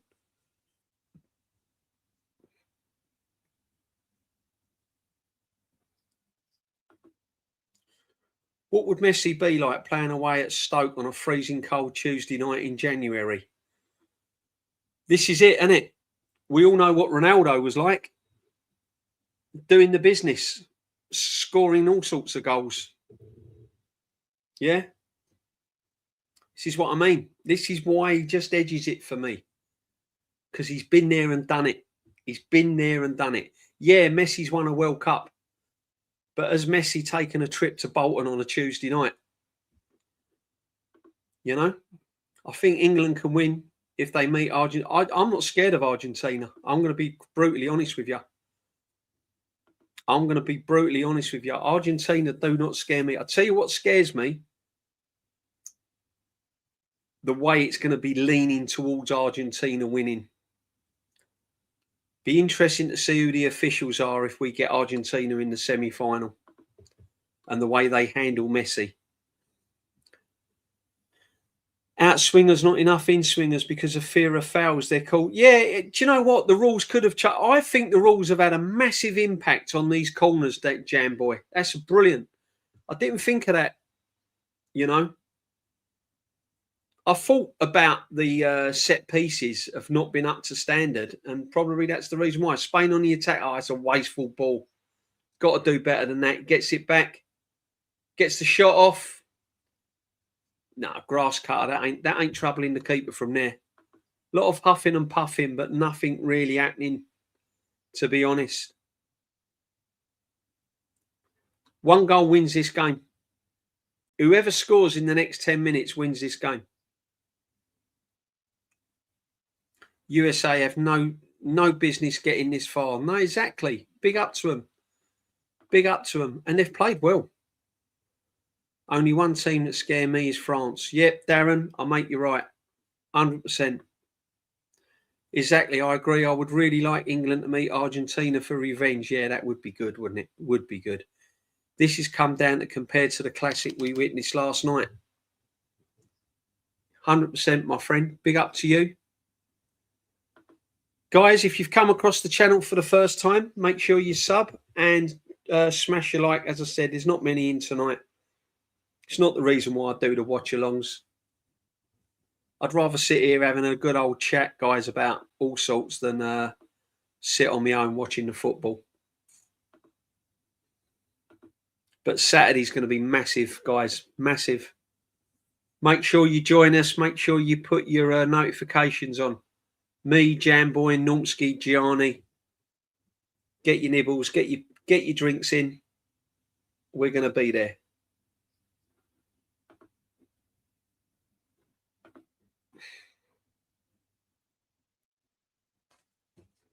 That's a foul.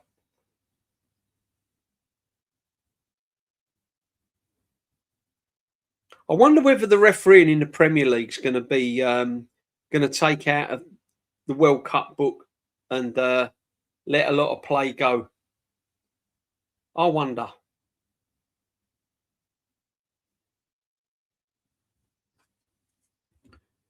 Be back shortly, guys. Just going to powder my nose and be back shortly. Have a little chat amongst yourselves in the chat, guys. Be back shortly.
Yeah, big up, people. DJB, hydration break.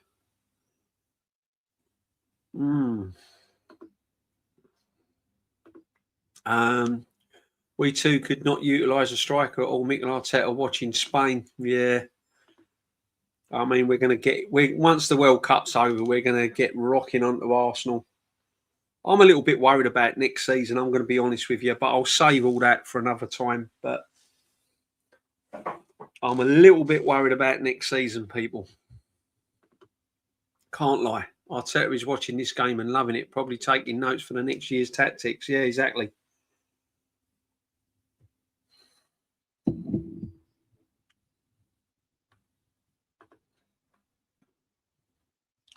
Jam boy, I think Spain nicked this.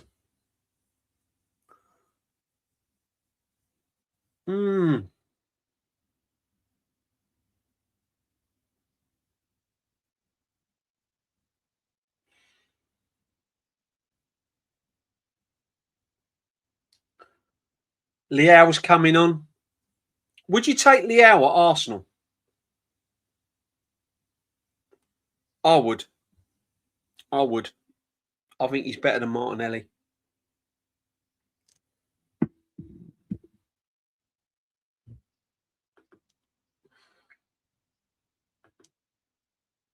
We will have 95% possession, guys, and take 2 shots. Go.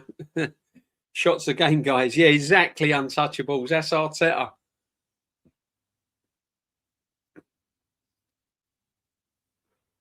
Massively need to change it up next season, but it depends what personnel we get in.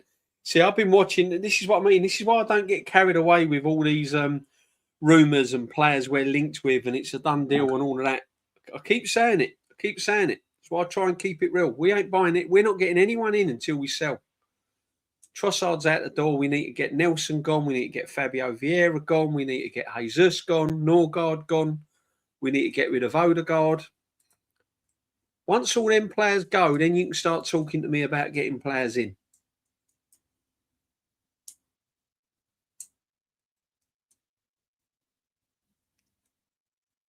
But it's quite normal when the World Cup's on anyway, because a lot of teams don't really do a lot of business during the World Cup. They don't really do their business until after the World Cup. Yeah, Jam boy, get better than Leao, but who's out there at the moment?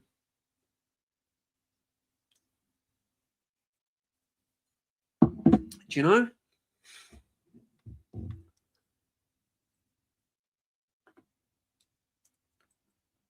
Oof, good try. Great effort by Yamal. I've just got a feeling. I've got a feeling Lamine Yamal is just going to hit the winner. His World Cup could come alive tonight. I've just got a feeling he might pop up with a winner. Heard Leao's overrated, but we need any left winger.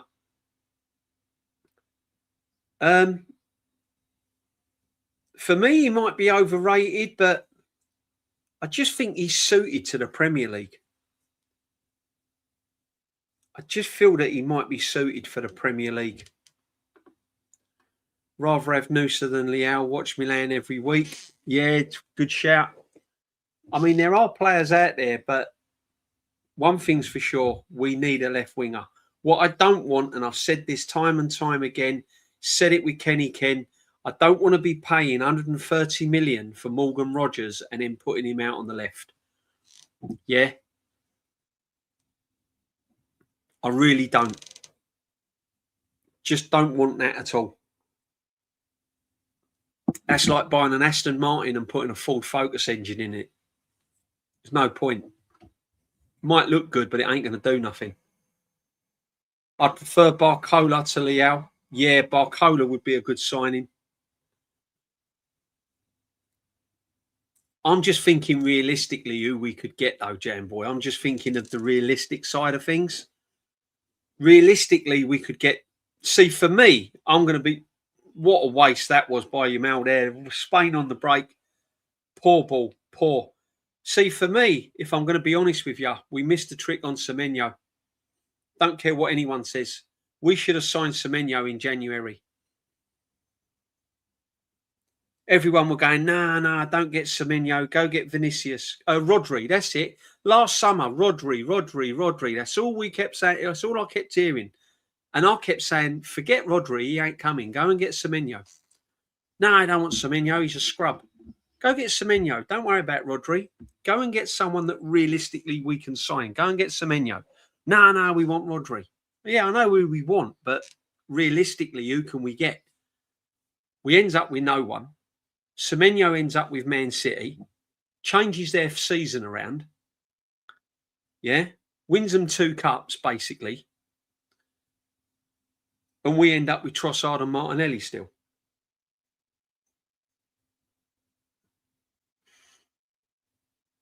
So, I thought it was inside netting. Bruno Fernandes.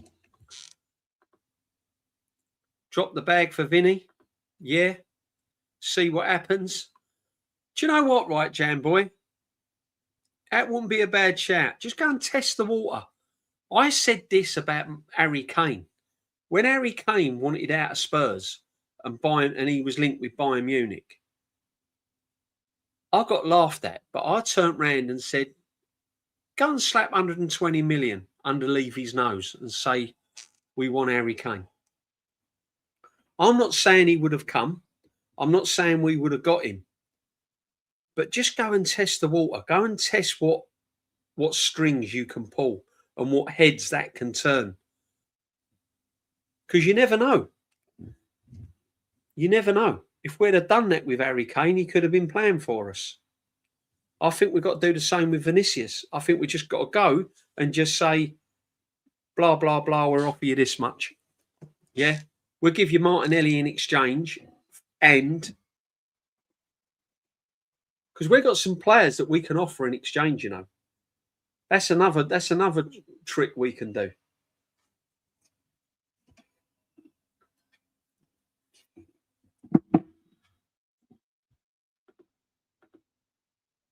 Arsenal are Haymeyer to try and sign Elise. That's gone.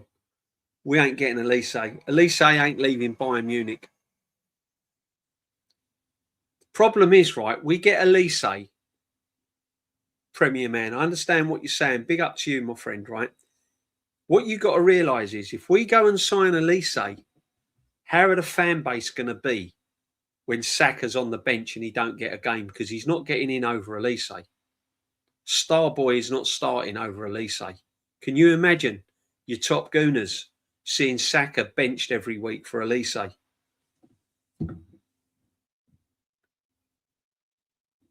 They're not having it. They're not having it. And the problem is, and I keep saying it, it doesn't matter who we sign. If this manager doesn't change the way he plays, he'll make Elise look like El Neni.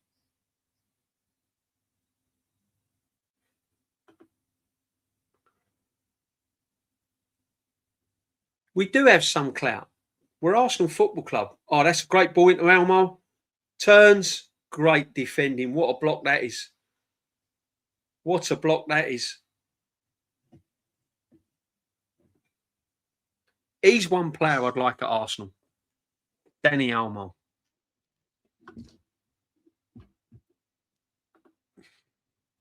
Why don't Arsenal scout the next duo, Kvaratskhelia? Missed the boats. See, we miss boats. People don't realise, right, and I've said this on streams. I've said this on streams before. And I got questioned, what do you mean we've wasted money? Cross comes in. Spain's dictating this play now. They're probing all the time now. They're getting the ball out wide. They're getting crosses in. That's a ball. That's a ball by... Oh, there's no one there again. Wow. See, I've said this before when I've said we've wasted money. And people have gone to me, what do you mean we've wasted money? How we wasted money? When we had Edu and Arteta in charge with all the goings on and the signings of players, the players that we should have signed, that we could have got, right? We could have got Isak before he went to Newcastle. We gave Eddie Nketiah We gave Eddie Nketiah 100 grand a week. We could have got Vitinha. We signed Fabio Vieira. We could have got Kvaratskhelia. We went and got Trossard, right? So when I'm thinking of all these players that should be at Arsenal Football Club now, this is all the history of Edu and Arteta's signings. When we're signing Fabio Vieiras, Sambi Lokongas, and all of these men. Yeah, they're the mistakes we've made over the years. And now we're playing catch up. Now we want the Vitinhas. Now we want the Kvaratskhelias. Now we want the Vinicius Juniors and all of this. When a lot of these players, I'm not saying all of them, but some of these players should be at the football club right now, in their peak. But we fannied around with the likes of Fabio Vieira, Nelson, 4-year deal, Eddie Nketiah, 100 grand a week, 4-year deal. Whilst we've been fannying around with them, we've missed out on prime opportunities. And now we're playing catch up. Now the vicious circle has come round again. We've spent £1 billion and we are still saying we need this one, we need that one, we haven't got this, we haven't got that. We've spent £1 billion and we're still 6 positions what need filling. Make it make sense. £1 billion spent, we still need a left winger, we still need a replacement right back, we still need a number 10, we still need a creative midfield player, we still need a decent backup goalkeeper, and we still need a replacement, and we still need a decent backup centre half. Saliba and Gabriel get injured long term. We've got Mosquera. That's it. That's it. So I'm sorry.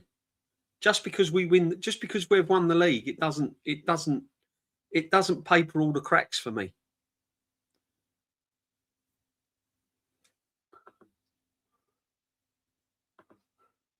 PSG were able to develop Doué and win the Champions League partially because that development.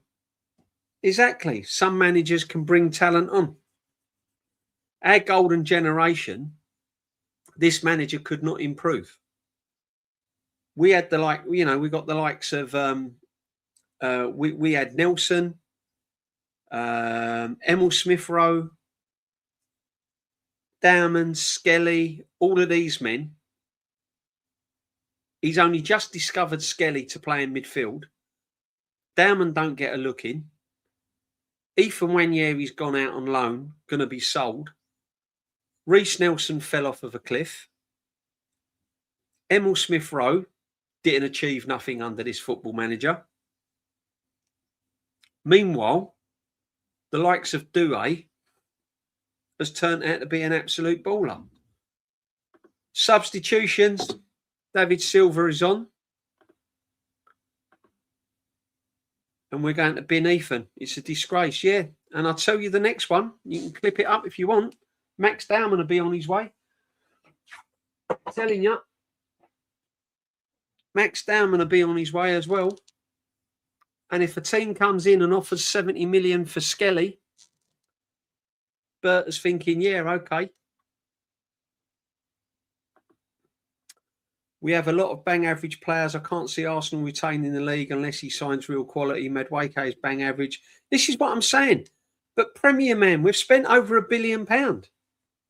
We've spent over £1 billion.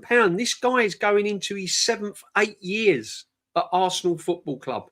And I keep saying it time and time again.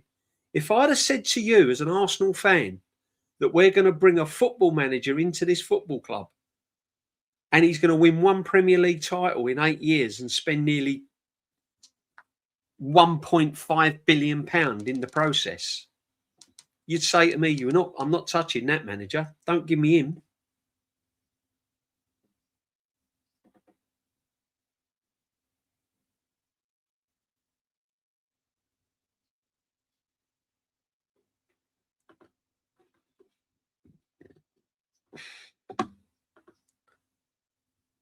This has got extra time written all over it. 84th minute, people. 0-0. 0-0. Stats locked in 43, 57%. Mind you, Spain have had 14 shots, only 5 on target, touches in the box 27. Look, Spain deserve to be winning this match, but you know, not a lot in it. Marino's on. Someone's got to come up with a winner here, otherwise this is going all the way to penalties probably.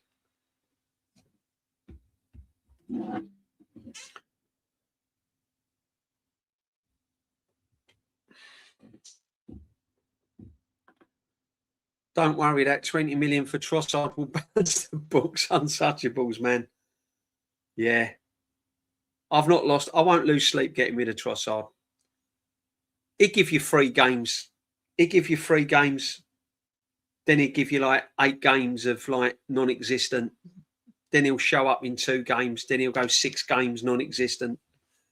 Then he'll show up in 3 games. Then he'll go 9 games non-existent. Martinelli's just been non-existent. Let's be real. 1 league goal in 33 games. It's ridiculous. I'm sorry. He's been awful. Do you know when Martinelli fell off the cliff? When Arteta went all out to sign that, what's his name? The one that had the problem that went to Chelsea, that snubbed us and went to Chelsea's. Not Madueke. What was his name? He had the drug problem. Went to Chelsea.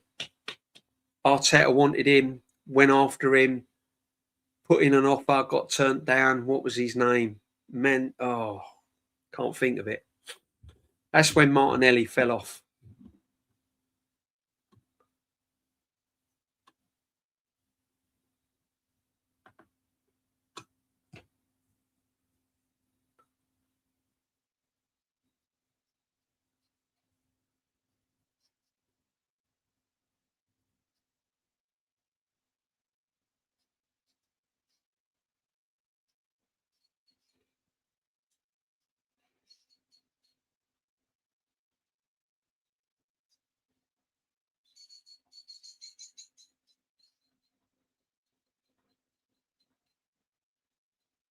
Mudryk, big up to you, Jam Boy. That was it. I knew it was M something.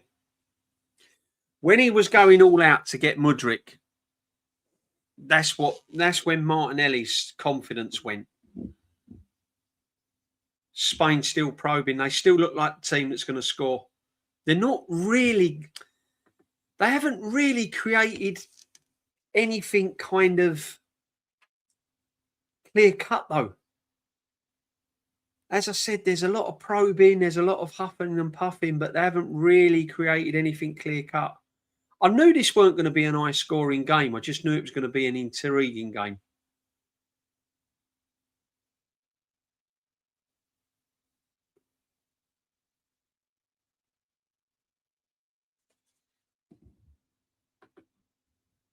Atmosphere is dead. I can hardly hear either fans. Yeah. Tense, isn't it? When it gets to this stage in a World Cup, the kind of party feeling goes out of the crowd. You know, it becomes more of a, because there's so much on it, the crowd becomes more stressful. Like, this is it. We lose here, we're going out. Yeah, that's definitely a yellow card. He got that right, Taylor. He got that bang on there. Donald Trump has said he would consider a defeat of Belgium in the World Cup round of 16 rigged. Yeah.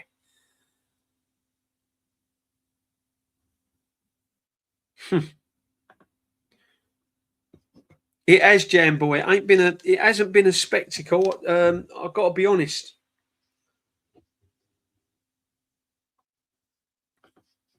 Trouble is, there's enough quality on this pitch to just come up with one little flash of brilliance, one little moment. That's all it's going to take in this game, isn't it? Is the writing on the wall for Ronaldo? Is it? Is he going to get one day in the sun? Is it written in the stars that Ronaldo pops up with a winner in this game?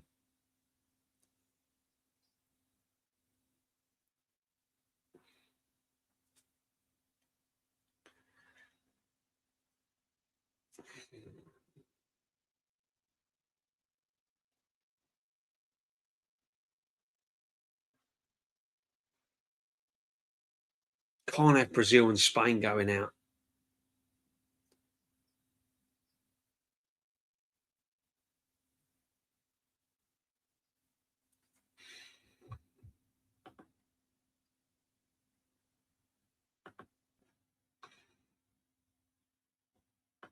Yeah, I mean, there's not a lot between them. Premier Man, there's not a lot. But oh, hang on, they're in. Yeah, there we go. That was it. Marino, there he goes. That guy, I'm telling you now. That guy, I'm telling you. He scores goals.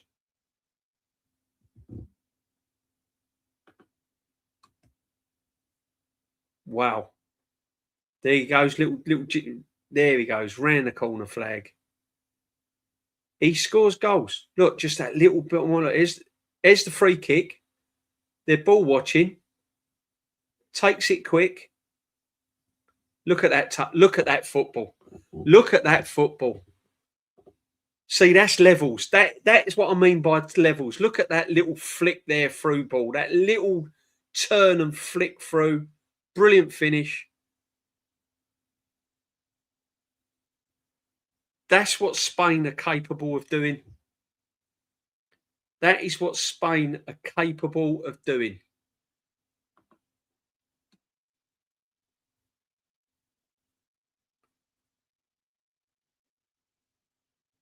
What a substitution. Yeah, Marino starting over Gyökeres. I'll tell you what, I'm glad he's fit. He's one player you'd like in your squad, isn't he? Sucker punch for Marino. Yeah. I said it would take just that one little bit of magic, didn't I? I did say that there's not been a lot in it. It's not been a brilliant game, outstanding game to watch, but there's enough quality on that pitch to turn it on its head. And that was it. Free kick, nice little intricate play. Rodri plays it in, nice little touch through the middle. Marino's onto it. And that's what Spain give you. You can't fall asleep when you're up against Spain. They'll punish you. I'd keep Marino exactly for that sort of thing as a squad player. Facts, Jam Boy. So would I. Absolutely. I'd keep Marino. He's not on my to sell list. Definitely not. Definitely not. This is it. Portugal going out. They need a goal. They need a goal. Would you put it past Spain to get to the final? Could be a Spain versus France. Do they match up in the semi-final, Spain and France? They must do. Yeah, they would do, wouldn't they? Because the winners of this have got USA or Belgium. And then you've got... Yeah, so it would be a Spain and France semi-final, wouldn't it? And it'd be if it all goes to plan, and I'm not getting ahead of myself before I start getting ahead of myself, but if it all goes to plan, then it'd be Argentina, England, Spain, France semi-final.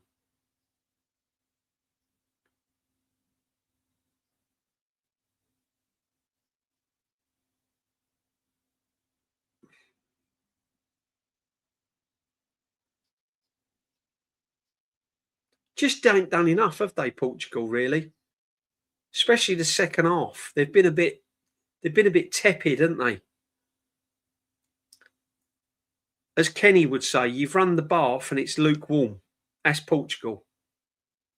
They've just not done enough second half. Spain was always the probing. They was always looking for those little avenues here and there.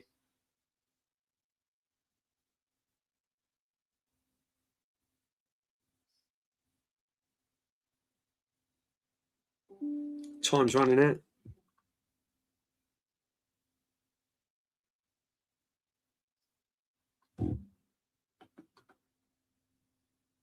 France v Morocco is definitely not a given. Said that. Morocco, I'm telling you now, they were one of my dark horses along with Mexico. And I'm telling you, yeah, this ain't over.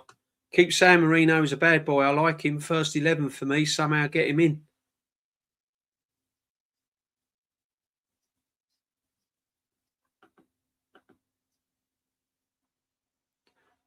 Spain, France, England, Argentina would be epic. It would be, Jam Boy. Absolutely would be epic.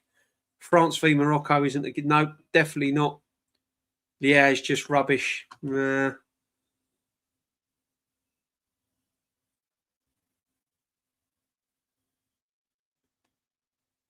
Iglesias.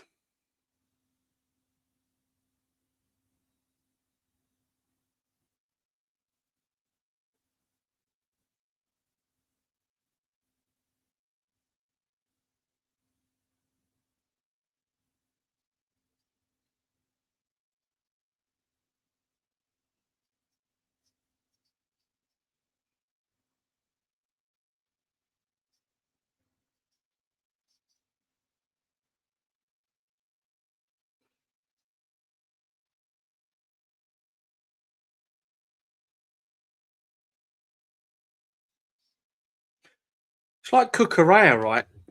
Cucurella's one of them fullbacks, isn't he? You hate watching him, but you'd love him in your team.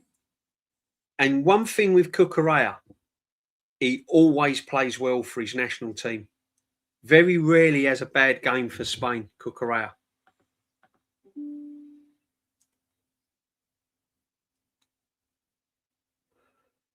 Spain yet to concede a goal yet. I know.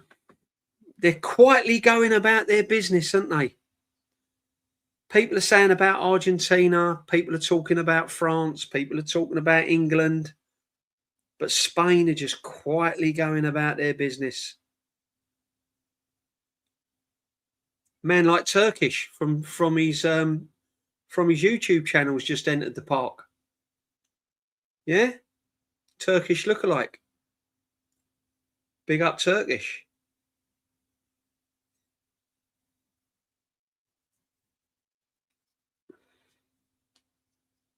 It's done. He's another manager. The Portuguese manager's losing his job after this.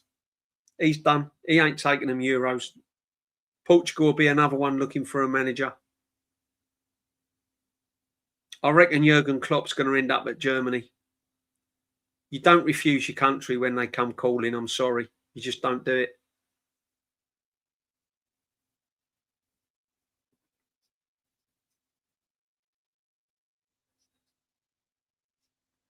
Only 6 minutes. There was 11 minutes in England's game last night, people. This is over. Portugal, they're all on the pitch. This is going to erupt at full time.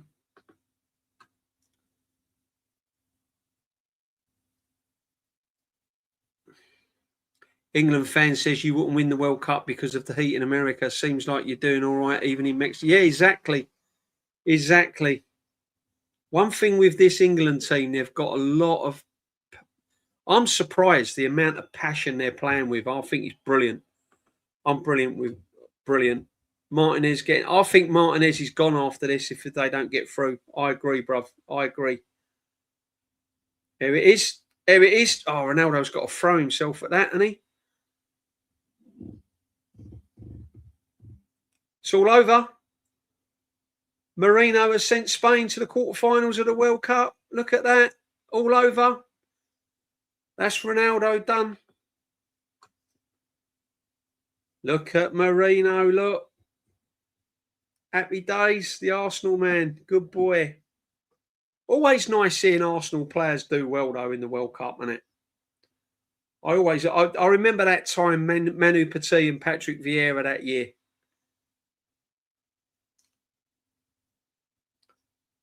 Just didn't do enough, Portugal. Just didn't do enough.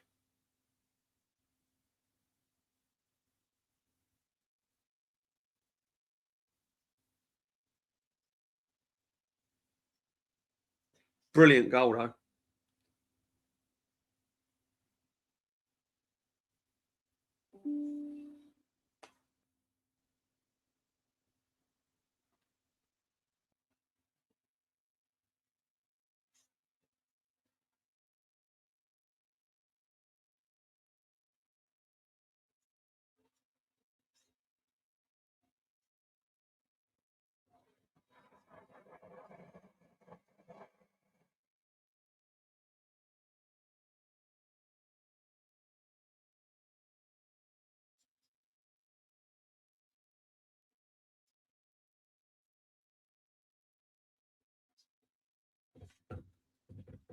Lamine Yamal didn't do a lot, but yeah, Spain are in the quarterfinal. They march on. Hope Marino speaks to Albo Jers for the FC. Yeah. Now the Yanks are on the clock. USA. Yeah, I might have to watch the highlights on that one. I'm afraid because I'm starting to absolutely lag now. This has been a disappointing game. They opened up the attack. Yeah, listen, it has been a disappointing game, but I tell you what, guys, for the sort of 15 of you that's been in, it's been a good watch along. I've really enjoyed it, people. Yeah, it's been a good chat. We've had good debates. Yeah. Super world class and brilliant players. That debate will ramble on and on and on. Overrated, underrated players. What else? Well, we've spoke loads, people. It's been an absolute brilliant watch along. Really enjoyed it. Glad to have you on board, and thank you every single one of you that's for being locked in. Absolutely brilliant. Yeah, Spain are there. I think it's time to hang your boots up, Ronaldo. I think it's time, bruv. Yeah, big up, guys. Big up to you, Jam Boy. You was meant to be going to bed. Jam Boy's been locked in on the chat. Big up to Jam Boy. Big up to Darren Sullivan, our Erling Haaland lookalike. Kawaja as well. Untouchables, big up to you. Lux has been in as well. Dr. Seymour's been popped in. Asher Applewhite, big up to you, my friend, as well. Yeah, it's been great. Thank you very much. Gavin's been locked in as well. Big up to Gavin, as always. Thank you very much, people. Really enjoyed that.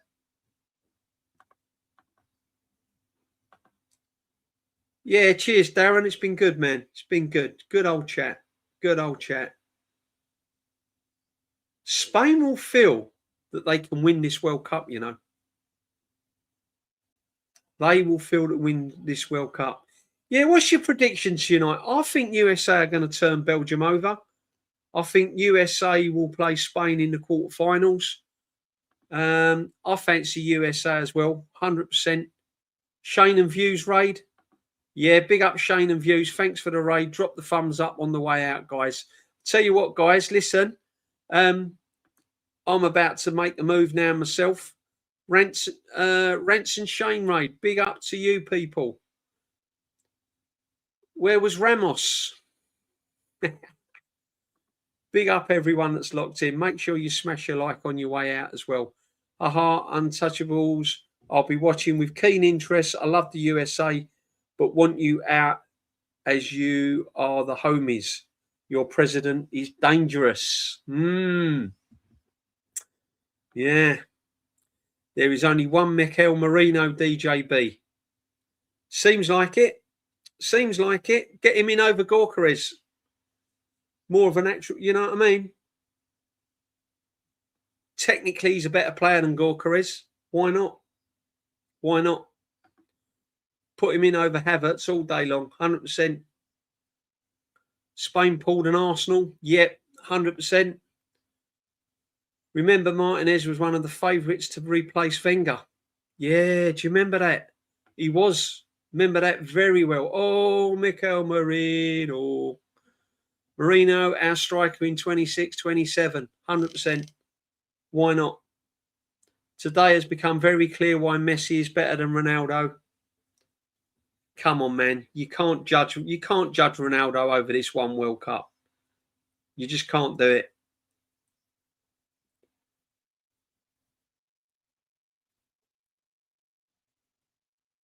Just one bit of brilliance, and that's it. That's all it takes. Don't judge us by our politicians. Yeah, exactly. You can't judge by the politicians, man. Today has become very clear why Messi is better. Look, I'm not going down that line. Ronaldo will be back in. I hope not. I hope not. I hope not. They just didn't do enough, Portugal. Playing Ronaldo, I don't know. I don't think the manager changed it enough for me. Listen, Spain don't concede goals. And when Spain turn it on, they turn it on. Spain are a dangerous, dangerous team, because if they flip it, if they're in the mood and they're in the groove, I'm telling you now, Spain can hurt anyone. Hurt anyone. That's interesting for me. Norway, England. You imagine, right? Check this out. You imagine, we're all going on about England and Argentina, but can you imagine it being Norway versus Egypt?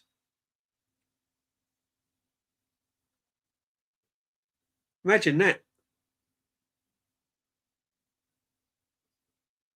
I can't think about it.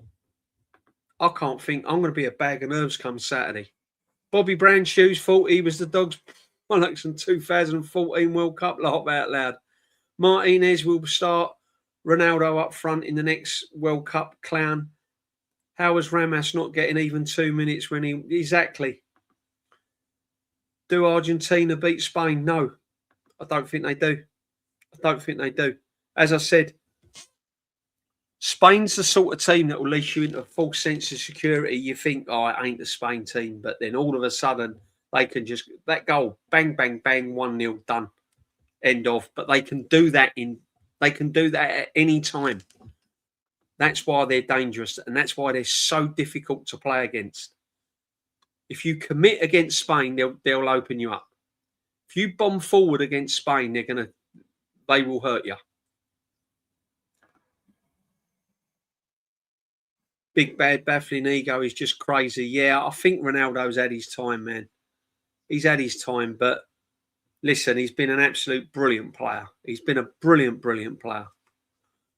Ronaldo World Cup dream has ended right here. Yeah, it's a shame, isn't it? It's sad to see, but it is what it is. This goal's levels. Look at this. Look at that. Look at that. That's what they can do.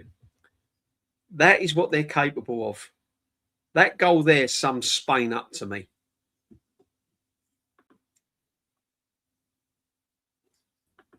Big up, Gianni. What's going on, my man? How you doing, my brother?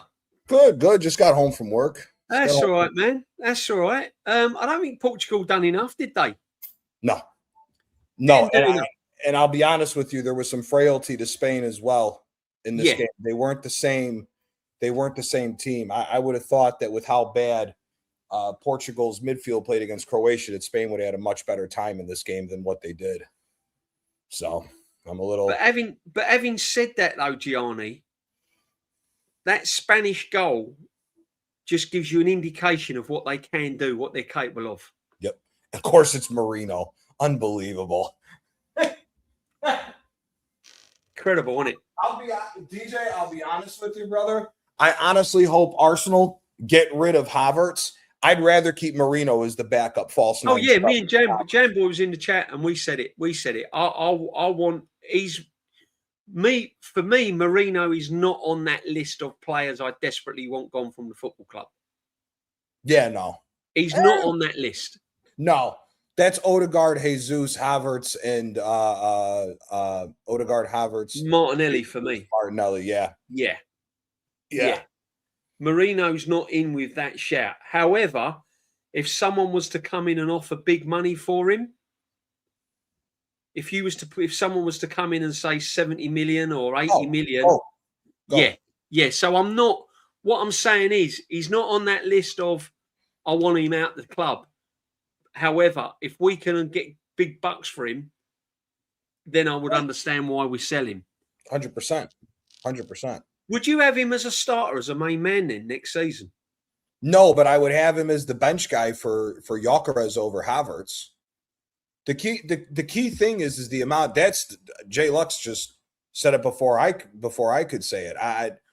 The wages is the problem with Havertz. I'm sorry. I don't know where anybody comes from, but I'm looking at this from a total package. If you're getting paid $280,000, whatever you're getting paid, you should be starting and should be knocking in goals left, right, and center if you're a striker getting paid that much. Havertz doesn't do that. And again, people were saying, oh, well, he was injured coming into the World Cup. I'm sorry. That's even more of an excuse why we shouldn't have this guy anymore.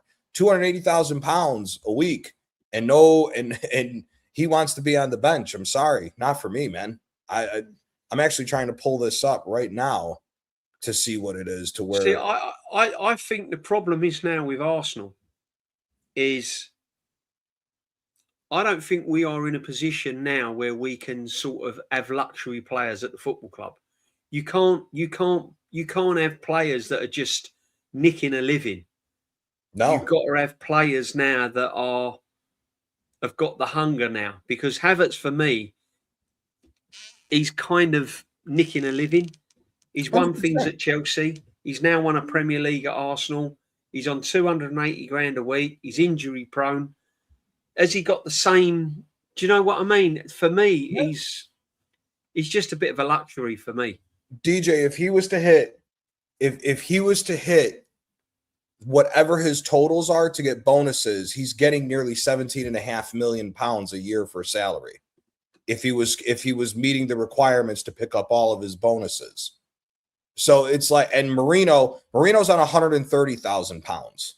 And even with bonuses, Marino's getting 8.5 million pounds, to where where Havertz is with bonuses, he's at 17.1.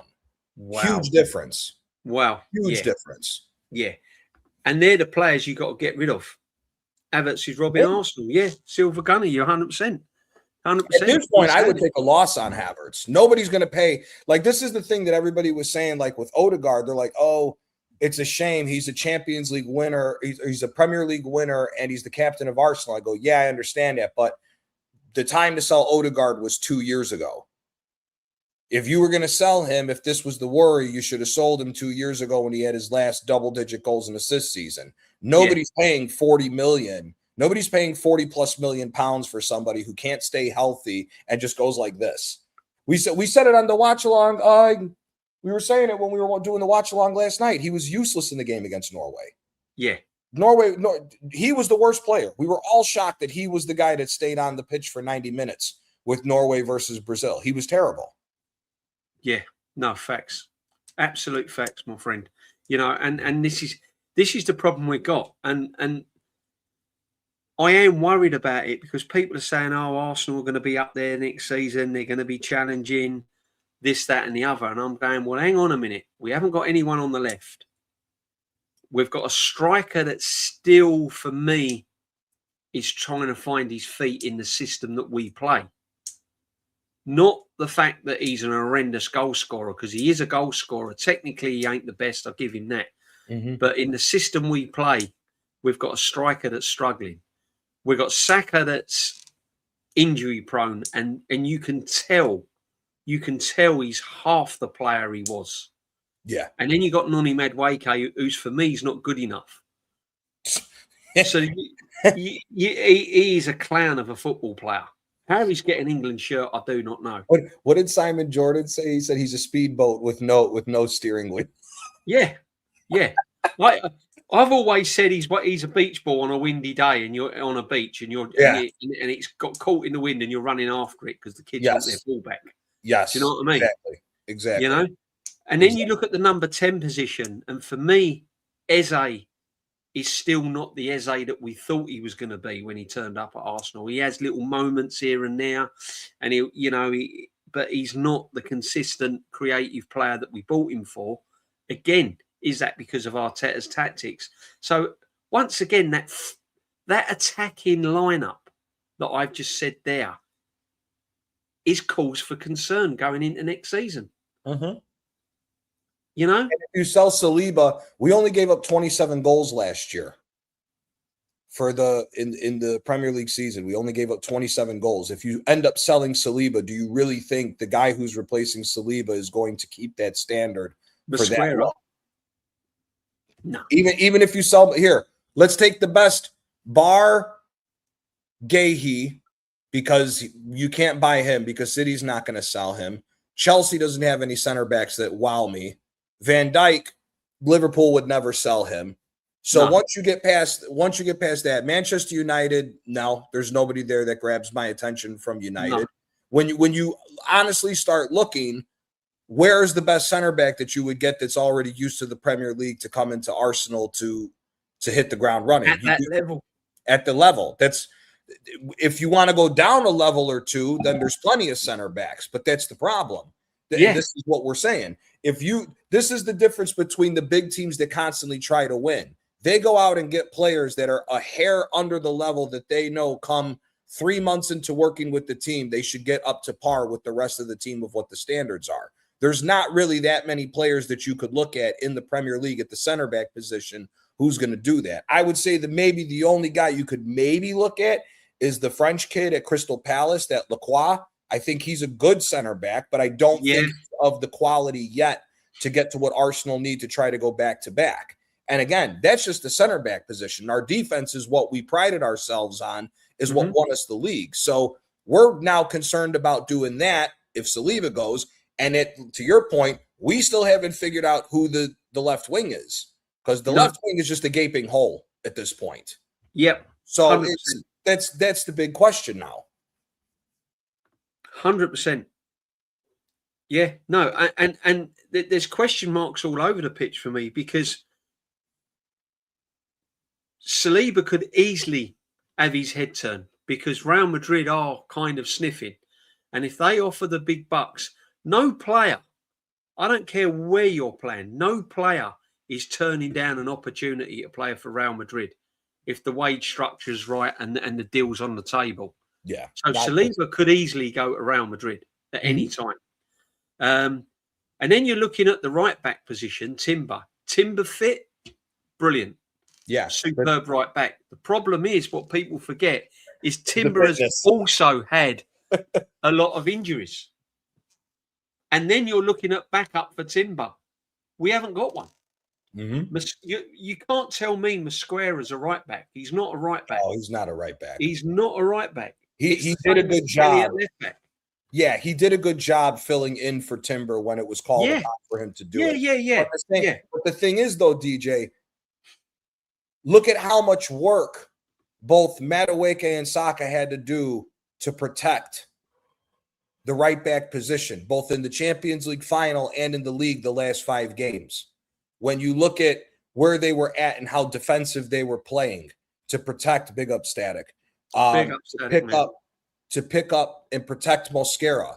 Like, if you look at the game in the Champions League final, we played similar like that the last 5 games. Yes, we scored some goals in some of the games. I equivalent that to Skelly being the one put into the midfield over Zubamendi. The funny thing is, you called it from the beginning of the season. Zubamendi has to go, in my opinion. He's one of the players I would throw in that's just not a definitely.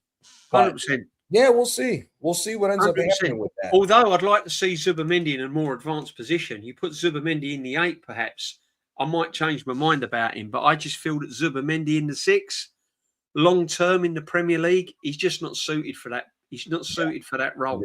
And for me, Zubamendi doesn't seem to be enjoying his football playing in England. He's one of them players that comes across where he's just not, for me, he's not quite enjoying. And he has hinted that he's not really enjoying himself in England. So he's another one that could be thinking himself, well, actually, I want to go back and play my football in Spain. That could happen. And if that happens again, then we need cover there, which we haven't got. So, yeah, big up to Silver Gunner. I want Rice to pocket Odegaard for the captaincy. Facts. There's going to be no love lost on that Saturday. That game on Saturday, I'm telling you now, Odegaard's not going to get changed out of Rice or Bellingham. Sorry, he needs to show up, Odegaard. Cape Verde played better World Cup than Portugal. Yeah, bit disappointing, Portugal. I don't know about you, Gianni, but Portugal was kind of one of them teams where people were saying, watch out for Portugal. Their midfield's insane. They could really go all the way here. Was you on the board with that, or was you thinking this is a World Cup where Portugal are going to struggle? DJ, you know this from watching football much longer than me. Obviously, times are changing with certain countries and how they've played. But going into a World Cup, it's normally the 4 you always have to worry about is Germany, Brazil, Italy, and Argentina. Those are the 4.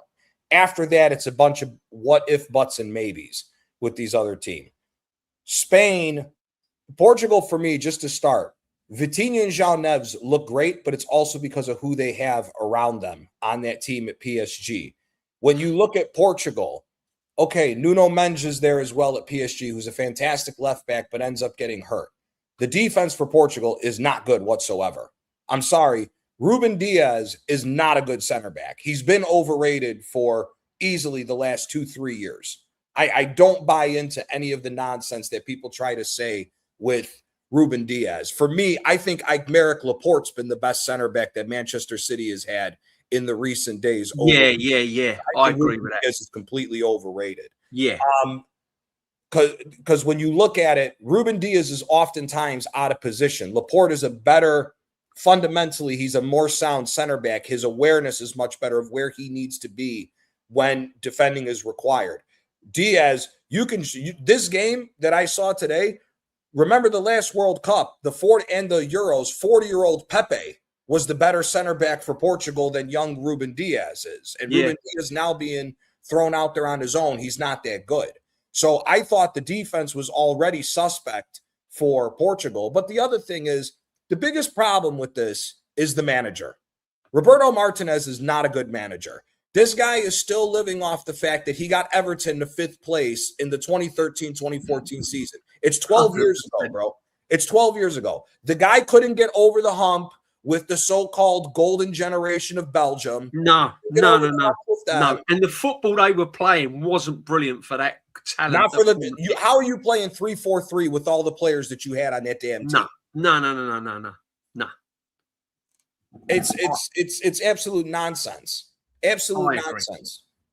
I agree. So, I agree. I think Martinez now, all Portugal will be, they'll bomb him out now. That'll be it. I can see Martinez leaving Portugal.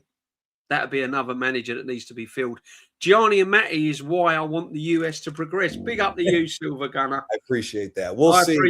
Listen, so do I, man. We're the most hated nation out here right now because of what Trump did. I can't believe this nonsense that Trump pulled with that. Listen. I think you've got to be very narrow-minded to dislike a nation of footballers over the craziness of their shenanigans of their politics leader. Yeah.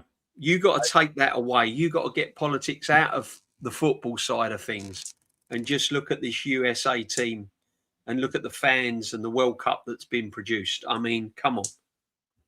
It would be it would be a brilliant story if USA can go and beat Belgium and get to the quarterfinal of the World Cup. I think we win, to be quite honest with you. I think you do. Belgium hasn't shown me anything that wows me with them. No, not at all. You got a false nine. You got a false nine in that Del Ketelaere, who doesn't play false nine at Atalanta. He's a winger by trade or a number 10 by trade. You have Lukaku sitting on the bench, which makes no sense because even at his older age, if Lukaku gets ahead of steam, there's not a center back who can run with Lukaku as far as physicality. He'll just run you over. Yeah. So I don't understand why Belgium haven't been used to it. So it is what it is. So I think, me personally, the biggest key for me is as long as Pochettino does not play that stupid 3-5-2 that he played against Bosnia, if he goes back to the 4-2-3-1 that we won the first 2 games with, I think we can handle Belgium. Because I think they're too old.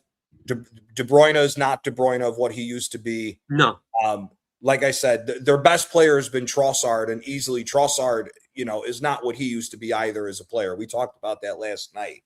I just think that the energy that we have in the midfield, I think Balogun, now that he's playing, is going to be a big problem for that Belgium defense to handle. So I think I do see the United States winning this game. I really do. If we don't, you know what? It is what it is. The team has a young core that for American fans should be very proud of and hopeful for that for the future. We're showing progression as a nation, that we're getting better. I'll tell you that Malik Tillman, that number 17 that we got, that kid is somebody to keep an eye on. Oh, that's quality. Honestly, I would not be mad if Arsenal signed him to be a rotation player. Would not be mad at seeing him come to Arsenal as a rotation player. Absolutely not. And you know who else too? Talking about the cover for Rice, that Tyler Adams that plays at Bournemouth, our defensive midfielder, he has been very, very sound this World Cup, and he's been very good at Bournemouth for the last 2 years. So he's been brilliant at Bournemouth, Tyler Adams. Yeah. Brilliant. I mean, look at the season Bournemouth have had this season. I mean, he's been brilliant, 100%. This World Cup exposed old nations, small teams step up. Yeah, listen, Brazil has got to be in with that, haven't they, Silver Gunner? 100%. Portugal has not really shown up. You looked at Cape Verde, all of these people, and yeah, I've got to be honest with you. It's been a breath of fresh air, if you ask me. Mm-hmm. Watching Cape Verde and teams like that, and long may it continue. Canada as well. I mean, you know, shout out to Canada. So yeah, and the England-Mexico game's been the best game of the tournament. Mexico played their part last night in that game. I'm sorry, Mexico. The only thing what I found with Mexico, and I mentioned it to Kenny, and I think I mentioned it in my watch along. It got to the part at that game, there was still plenty of time left for Mexico. They ran out of ideas. They were snatching at shots. They were blowing shots over the bar. They was in positions where they could have played the ball around and look for that cross or look for that through ball. And they were panicking, basically. Mm-hmm. They were absolutely panicking. They needed someone just to calm it down a little bit and say, right, we're up against 10 men. England's legs are pretty much gone. Yeah. Let's try and carve something out. I'm glad they didn't, but... And that performance last night, Gianni, from what I saw from England as an England fan, I haven't seen that kind of passion and playing for the badge and playing for the flag and the nation and really putting themselves on the line. I haven't seen that in a long, long time for England. I was going to ask you, when do you think was the last time you've seen England really go all out the way that they did last night? Because I'll be honest with you, Southgate for me took a lot of that away from you guys the entire time that he was there.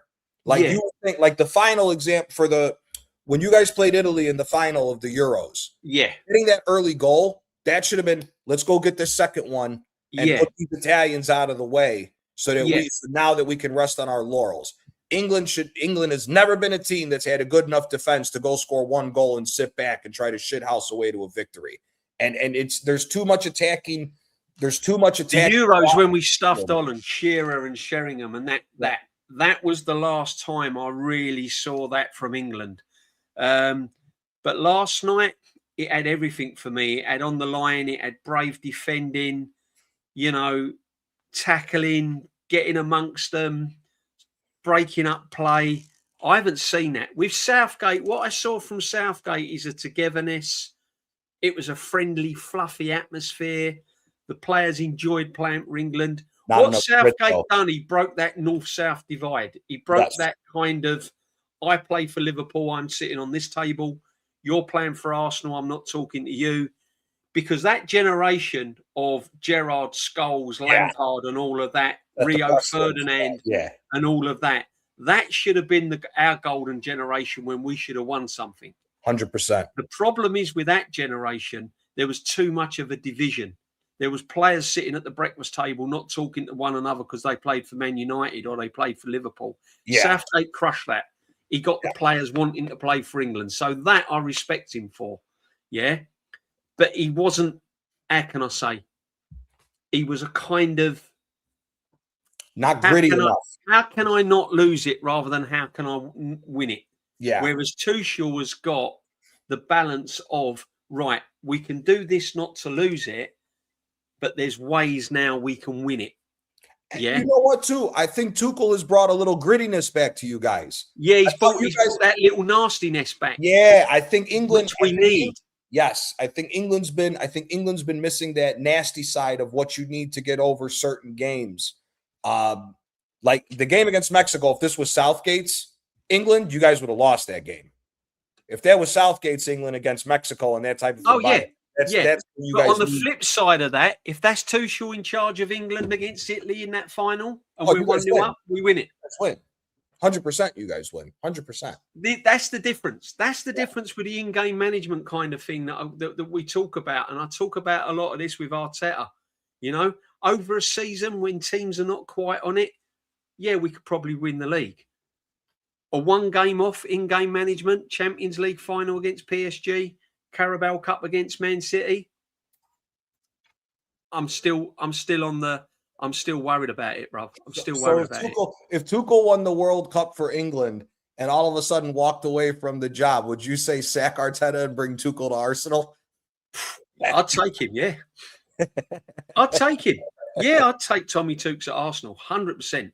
He ain't going to be a fan's favourite. He ain't going to be the poster boy. He's going to ruffle a lot of feathers. But what you will get from him, you'll get a team that's a bit like what we saw from England last night. Yeah. Would you have Tuchel at Arsenal? 100%. 100%. 100%. He ain't going to listen to the media. He ain't gonna be a PR merchant. He's going to do exactly what it says on the tin. People ain't going to agree with a lot what he does.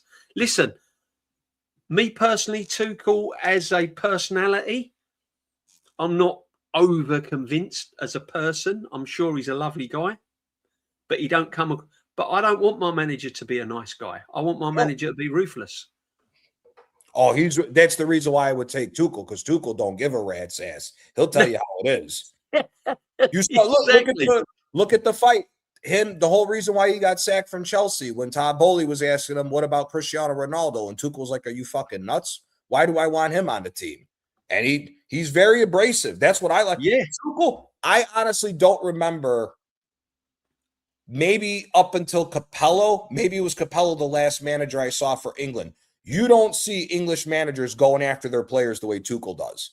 No. Tuchel, remember, beginning of the second half, Tuchel was yelling at somebody, and he's like, what the fuck? It's the second time you've done that. Smarten up. Spence, I think, wasn't it?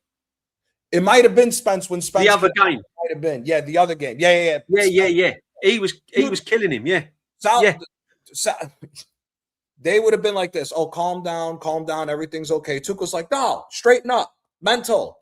Yeah, exactly. That's why I like him, because he's abrasive like that. Absolutely. And Same reason why we all like Jose Mourinho. You can say what you want about the guy being a Chelsea legend, everything else. Class is class. But that is the difference with some of these guys is this. Same with Conte's crazy ass. Conte, same thing. That's what he always did. Yeah, Conte is a quick 2 years, and then he can't be at your club because then he'll really do damage. But Tuchel, that's what I like about Tuchel. That's why part of the reason why I still don't like the way Arteta manages is, yes, he got us over the line. Congrats. But Arteta is too lovey-dovey with players, too emotional. Tuchel is very cut and dry. He's like, you did well or you were shit. No in between. And he's not, I mean, look, I think the reason why Bellingham is showed up at this World Cup, and he's even surprised me, Bellingham, because I've had my critics over Bellingham. You know, I think he's been a lot of hype.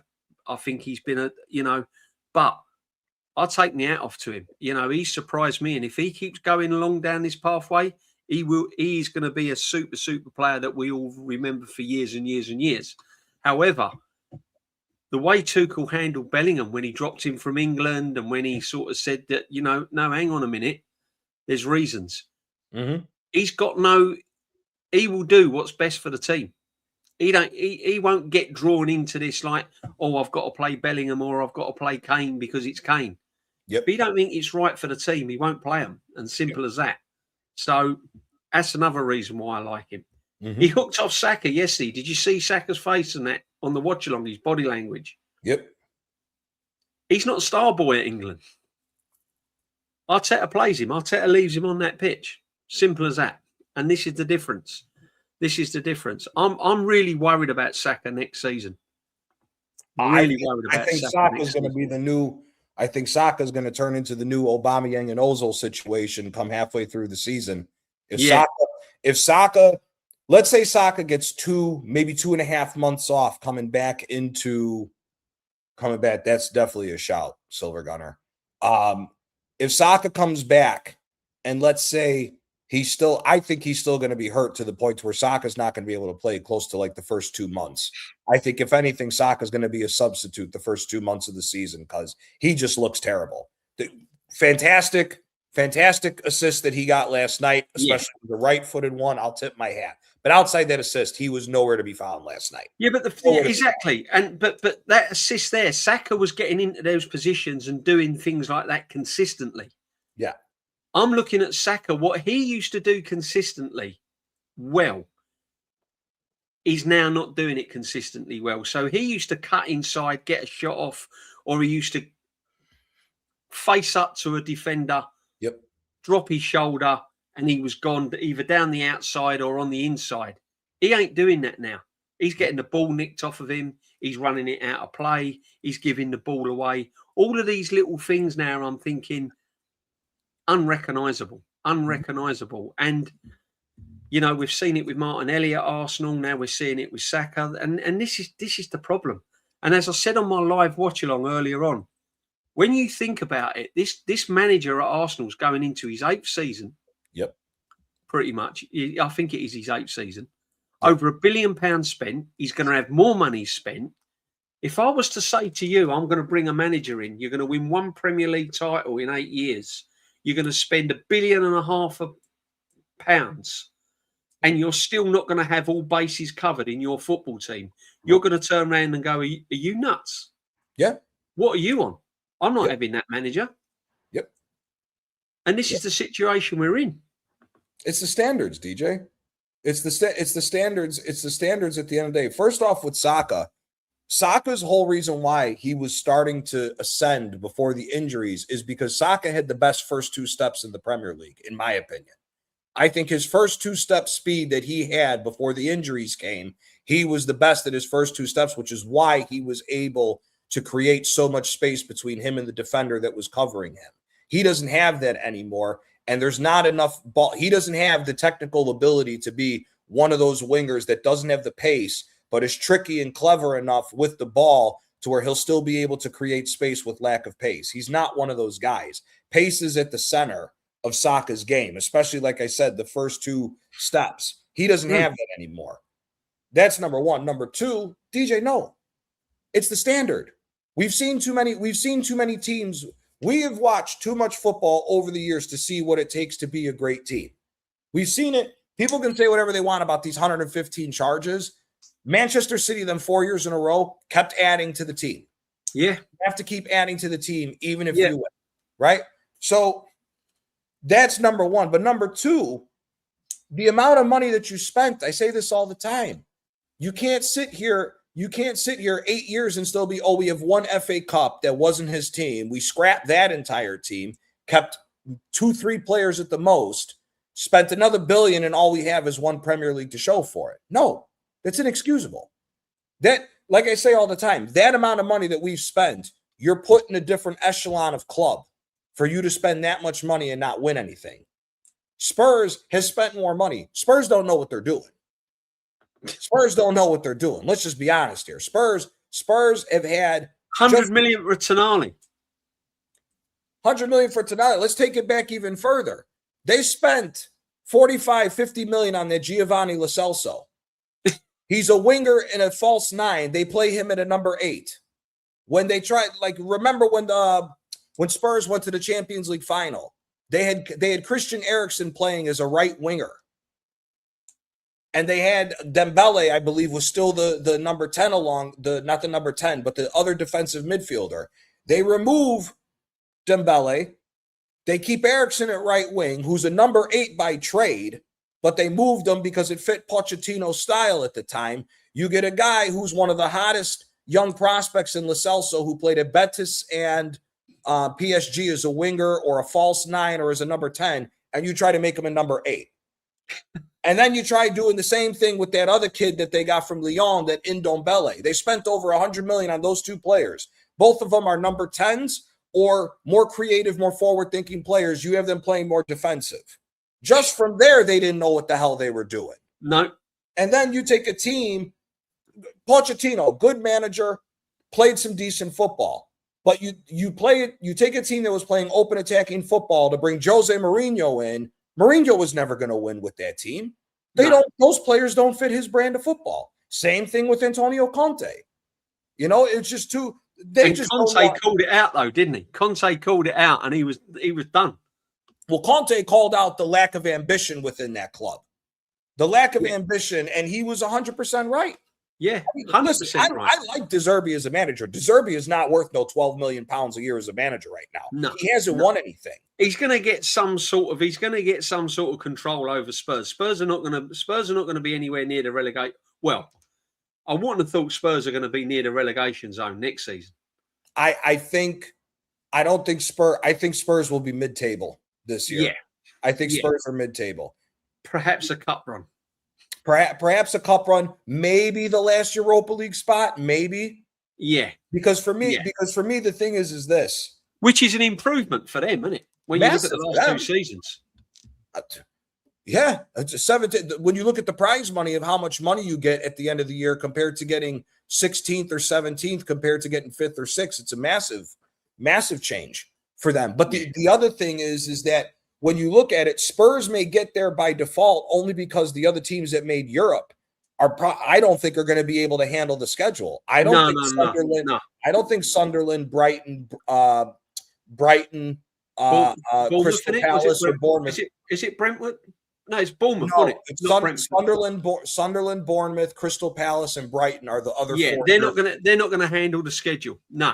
So it will leave opportunities like Spurs to come up through the back door, won't it? Same with Chelsea. Yeah, same with Chelsea. Same as Chelsea.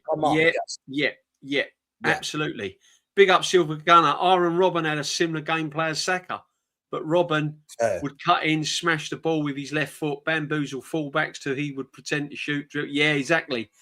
Listen, Saka had all of that, and I'm not saying it's all gone.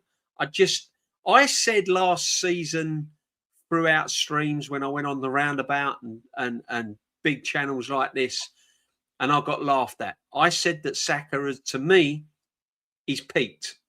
Mm-hmm. Because of the injury, I can't see Saka getting that much better. He might show up in the odd game and do some madness and you go, wow. But on a consistent basis, I just feel that he's reached his level. I don't think Saka's going to be the player he ever was. And I think he's reached his natural level now. You know, still a good player when he's on form and fully fit. But Saka should be we should be talking about Saka in the same way we talk about Elise. Mm-hmm. If his development was right and he was managed properly, Saka should be on the same levels of the way we talk about Elise, the way we talk about Dembele.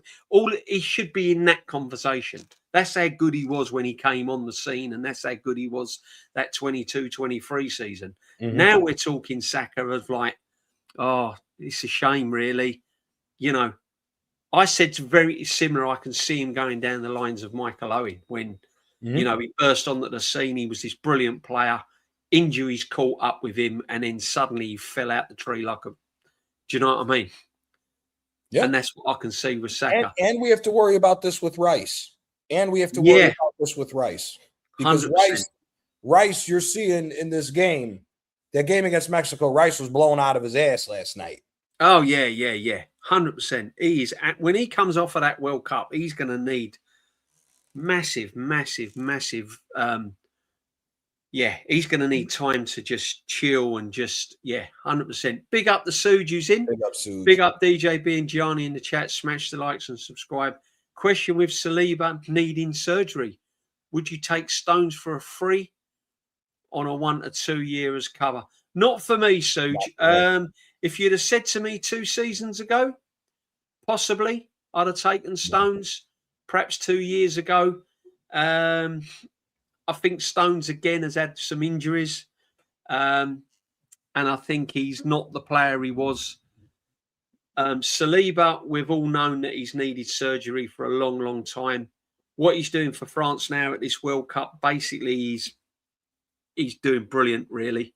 Yeah. So again, he's another worry. But as Gianni said, Suge, he could get his head turned he could get his head turned after the World Cup, Real Madrid. So we'll see. Elise is a mix of Ribéry and Robben. I wouldn't get too crazy with that. I wouldn't get too crazy about that. Definitely, DJB. I said the same. Saka is the new Michael Owen. Cook by 28. Cook before then, I think. Cook before then. Yeah. But anyway, Johnny, that brilliant watch along last night. Can't wait for Saturday. Yeah. It's gonna be a ball on Saturday, man. It's gonna be a ball on Saturday. I know it is. What do you think now of this World Cup, the stage it's at now? Because I said with Kenny Ken earlier on, no one's really mentioning these, but that France-Morocco game is not a given, is it? No, it's not.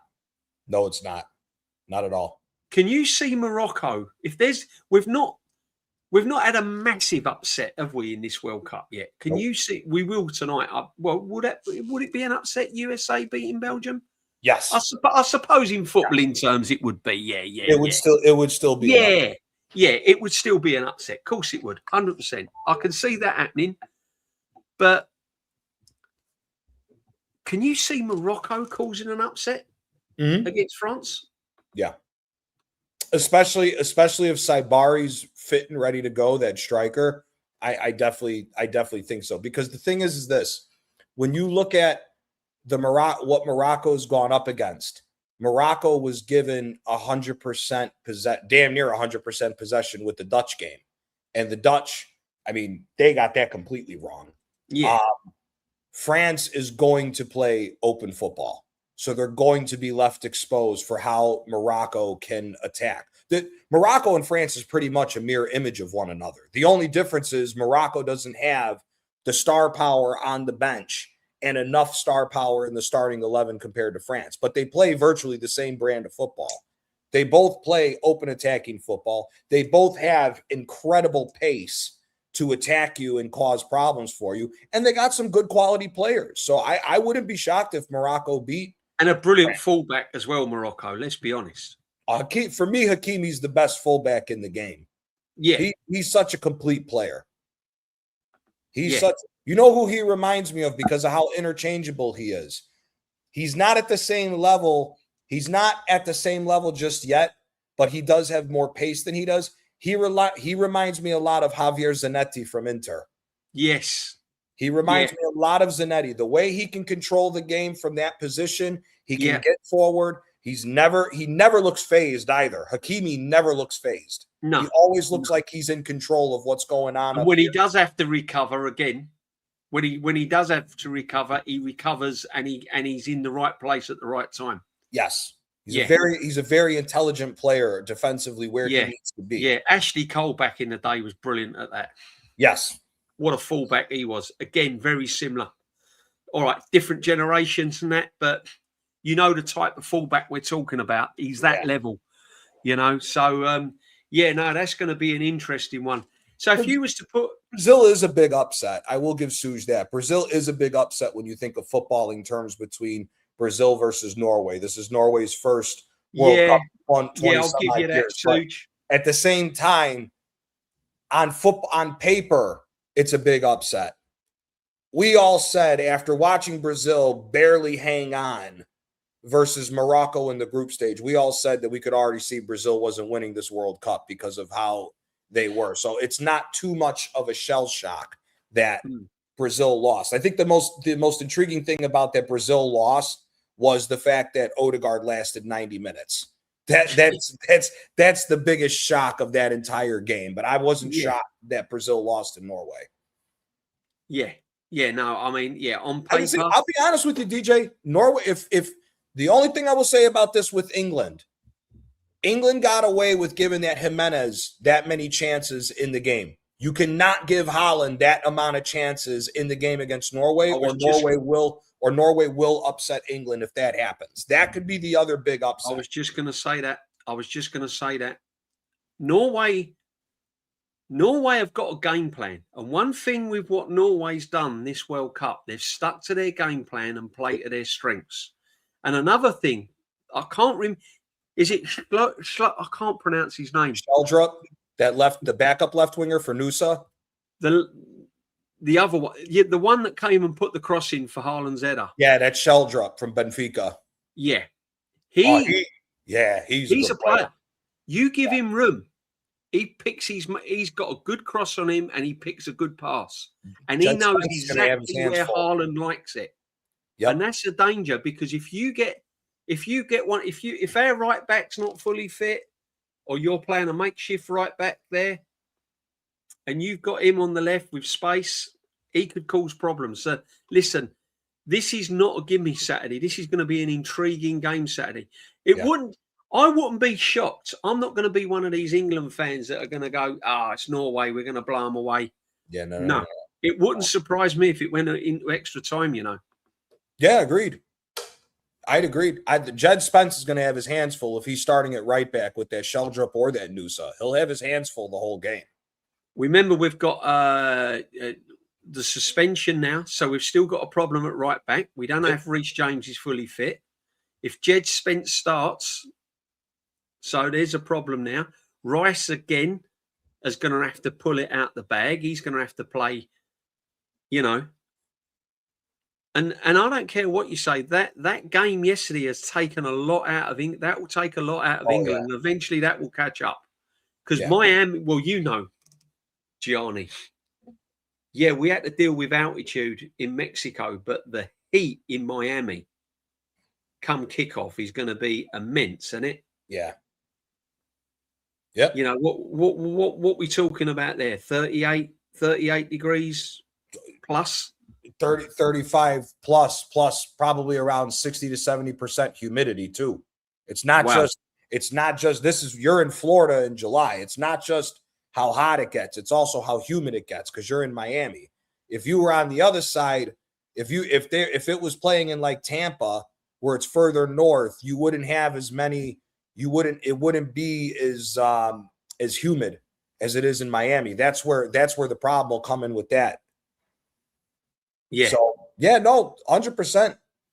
So it's not a given. It's not a given. Listen, as I said, I always say it as it is. I don't get carried away. Yeah, I'm England through and through, same as I'm Arsenal through and through. But I'm also a football fan, and I say it as it is. This is not a give me. Yeah, this is not a give me, and I think it's more dangerous than the Mexico game, because with Mexico, I think we knew what we was up against. Home nation. We knew that they was going to come at us. We knew that we was going to have to soak up quite a bit. But with Norway, I don't think they quite know what they're going to get. Well, you got you got that Sorloth, who unfortunately got the blame for all that, but I don't think he deserved the blame as much as everybody was trying to give it to him. Sorloth is an interesting part of this, because they play that 4-3-3, but really Sorloth pinches into where you're going to have two big strikers going up against the back line. And the concern is, for me, with England, is that if Jed Spence and Nico O'Reilly are going to be your two fullbacks for this game, both of them are going to have to know when they can't go forward at certain times. They're going to have to be cautious of going forward to help aid out, because if you look at some of those the attacks that Norway got against Brazil, especially towards the end when Brazil was committing players, if you're telling me that Haaland and Sorloth are running full steam ahead at an exposed back line with maybe Sheldrup or Nusa or one of the other wingers, those creative players, because I will give it to Norway, barring Odegaard, their creative players are pretty damn good. They've been pretty good this tournament. So when you consider that you have two big guys that'll be able to cause problems in the box, both through the air and on the ground, I think that is something to be concerned of with England coming through, especially considering, you may have to throw Dan Burn into that game against Haaland to deal with the headers to go up against him, and you may have to move Konsa out to the right side. So there's a lot of things that are interesting. Yeah. And the same thing, Norway's playing, like what Luis is saying here. Norway's playing with house money. This is house money at this point of the tournament. Nobody expected Norway to get far to where potential for the semifinal. So they're playing with house money right now. Absolutely. And they're enjoying it. They're enjoying the ride as well. You can see the camaraderie they've got between. The pressure is on us. The emphasis is on us to go Saturday and do a job. So that's pressure in itself. And as I said, at this level, you've only got be off the boil and take your eye off of Haaland, and he's in. If he loses Gabriel like that and sits him on his arse, what can he do to the likes of Konsa and Gahey? So let's be honest, it's going to be dangerous. It's going to be dangerous. But big up everyone that's locked in. Thank you for watching the watch along. Suge and everyone, the Silver Gunner as well, all locked in. And Gianni, my friend, what can I say, my friend? Thank you for popping in. I know you said you would. Really looking forward to Saturday. Thank you for last night as well. Absolutely amazing. Loved it. Absolutely loved it. We'll have fun Saturday, man. We'll have a good time Saturday. We're going to have a good time Saturday. Definitely. Gianni's going to be there Saturday. Yep. He's given, I'm going to put the thumbnail out tomorrow. There's going to be Gianni. Jam Boy's going to be there. Nulski will be joining us at some point because I know he's busy weekends, but he will be joining us at some point. DJ Crane, big up to you. To us Americans, USA mint means abbreviation for the national team, but to Shane, it means the nation is rooting for this World Cup. USA, Spain, Argentina, Mexico, Morocco, Norway, and take that, England. DJ Crane, listen, we've already destroyed one Irish Mexican. He's now that was a Viking Irish. We were saying earlier on, right, Gianni, me and Kenny Ken, Shane has practically been all around the globe this World Cup. He was the Irish Ghanaian, he was the Panamanian. Yep. He's been a Mexican, he's Argentinian, and now he's a Viking. Yeah. He has the trifecta goal. He may become a Frenchman by the end of the guy is global. Yeah, he'll have his beret on with his onions around him as well. Yeah. DJ, real quick before we go. Go on. Another possible upset, especially after the game we saw with Cape Verde. Colombia, and Argentina. That could be a very, very good game. Very, very good game too. Yes. So yes, just wanted to throw that out. We're forgetting about Switzerland are still hanging around. Granit Xhaka and co. They're still hanging around. They've got Colombia, so that'd be an interesting one. 100%. But no, big up everyone. The banter between me and Shane is relentless. It's going to carry on. Yeah. But listen, it's all friendly banter. Me and Shane absolutely rapturous with one another. And Gianni, my man. Gianni's how can I say made the best team win kind of thing. But he's USA. Yeah. Come on, USA. Yeah. I want USA to win tonight. I will be catching me the highlights because I cannot have another late night tonight. Was it a rough one this morning at work? Oh, man, I've had 3.5 hours sleep. I don't know how I'm keeping going now. I've done a stream earlier on with Kenny Ken, 2.5 hours. I've just done 3 hours and 6 minutes now. So I've more or less been streaming for 6 hours today. Crazy. Yeah. Thank you, brother. Great show as always. Cheers, Kawaja. Make sure you smash your like, sub to the channel if you're coming across it. Make sure you follow Gianni as well and sub to Gianni. You'll see me Saturday. You'll see Gianni Saturday. Brother, bless you, my friend. What you got coming up, Gianni, between now and Saturday? So tomorrow I have a Serie A talk. We are covering all the nonsense going on in Italy from Go and watch it. Go and watch it. This guy in Italian football's my godfather. I love Italian football. There's a lot to talk about with Serie A, and then we'll probably have a call-in show, I think Thursday. We'll do a call-in show and cover any more transfers that are going on and just the overall situation of what's going on in football. So, but yeah, tomorrow's a big Serie A show. There's a lot of stuff that I got to talk about, which is going to be a lot of uncomfortable conversations with all the nonsense going on in Italy. Do you know what? I'm going to watch that. I'll tune into that, my friend, because I want Italian football to be back to where it belongs. I really do. I'm a massive Italian football fan. It's Italian's like a good scandal. Yeah, but I just want all this nonsense to go, and I'd love to see Italy back on the big time and their teams as well. I'd love to see them a massive force again. I really would. Yeah. Big up, Suge. DJB, welcome to the International Fans Life of No Sleep and Work. Exactly, Suge. I did praise you all up the other day on my channel. Yeah. I said you Arsenal fans from Australia and USA and all of that. Hats off to you how you do it, getting up at 2-3 o'clock in the morning. The only trouble is you have to watch the dross of the Premier League and Arsenal.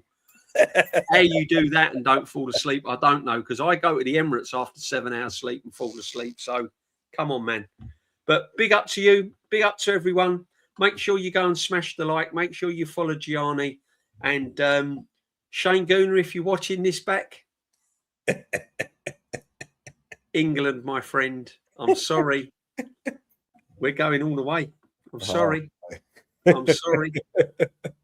Big up to everyone. Catch you all later. Bless.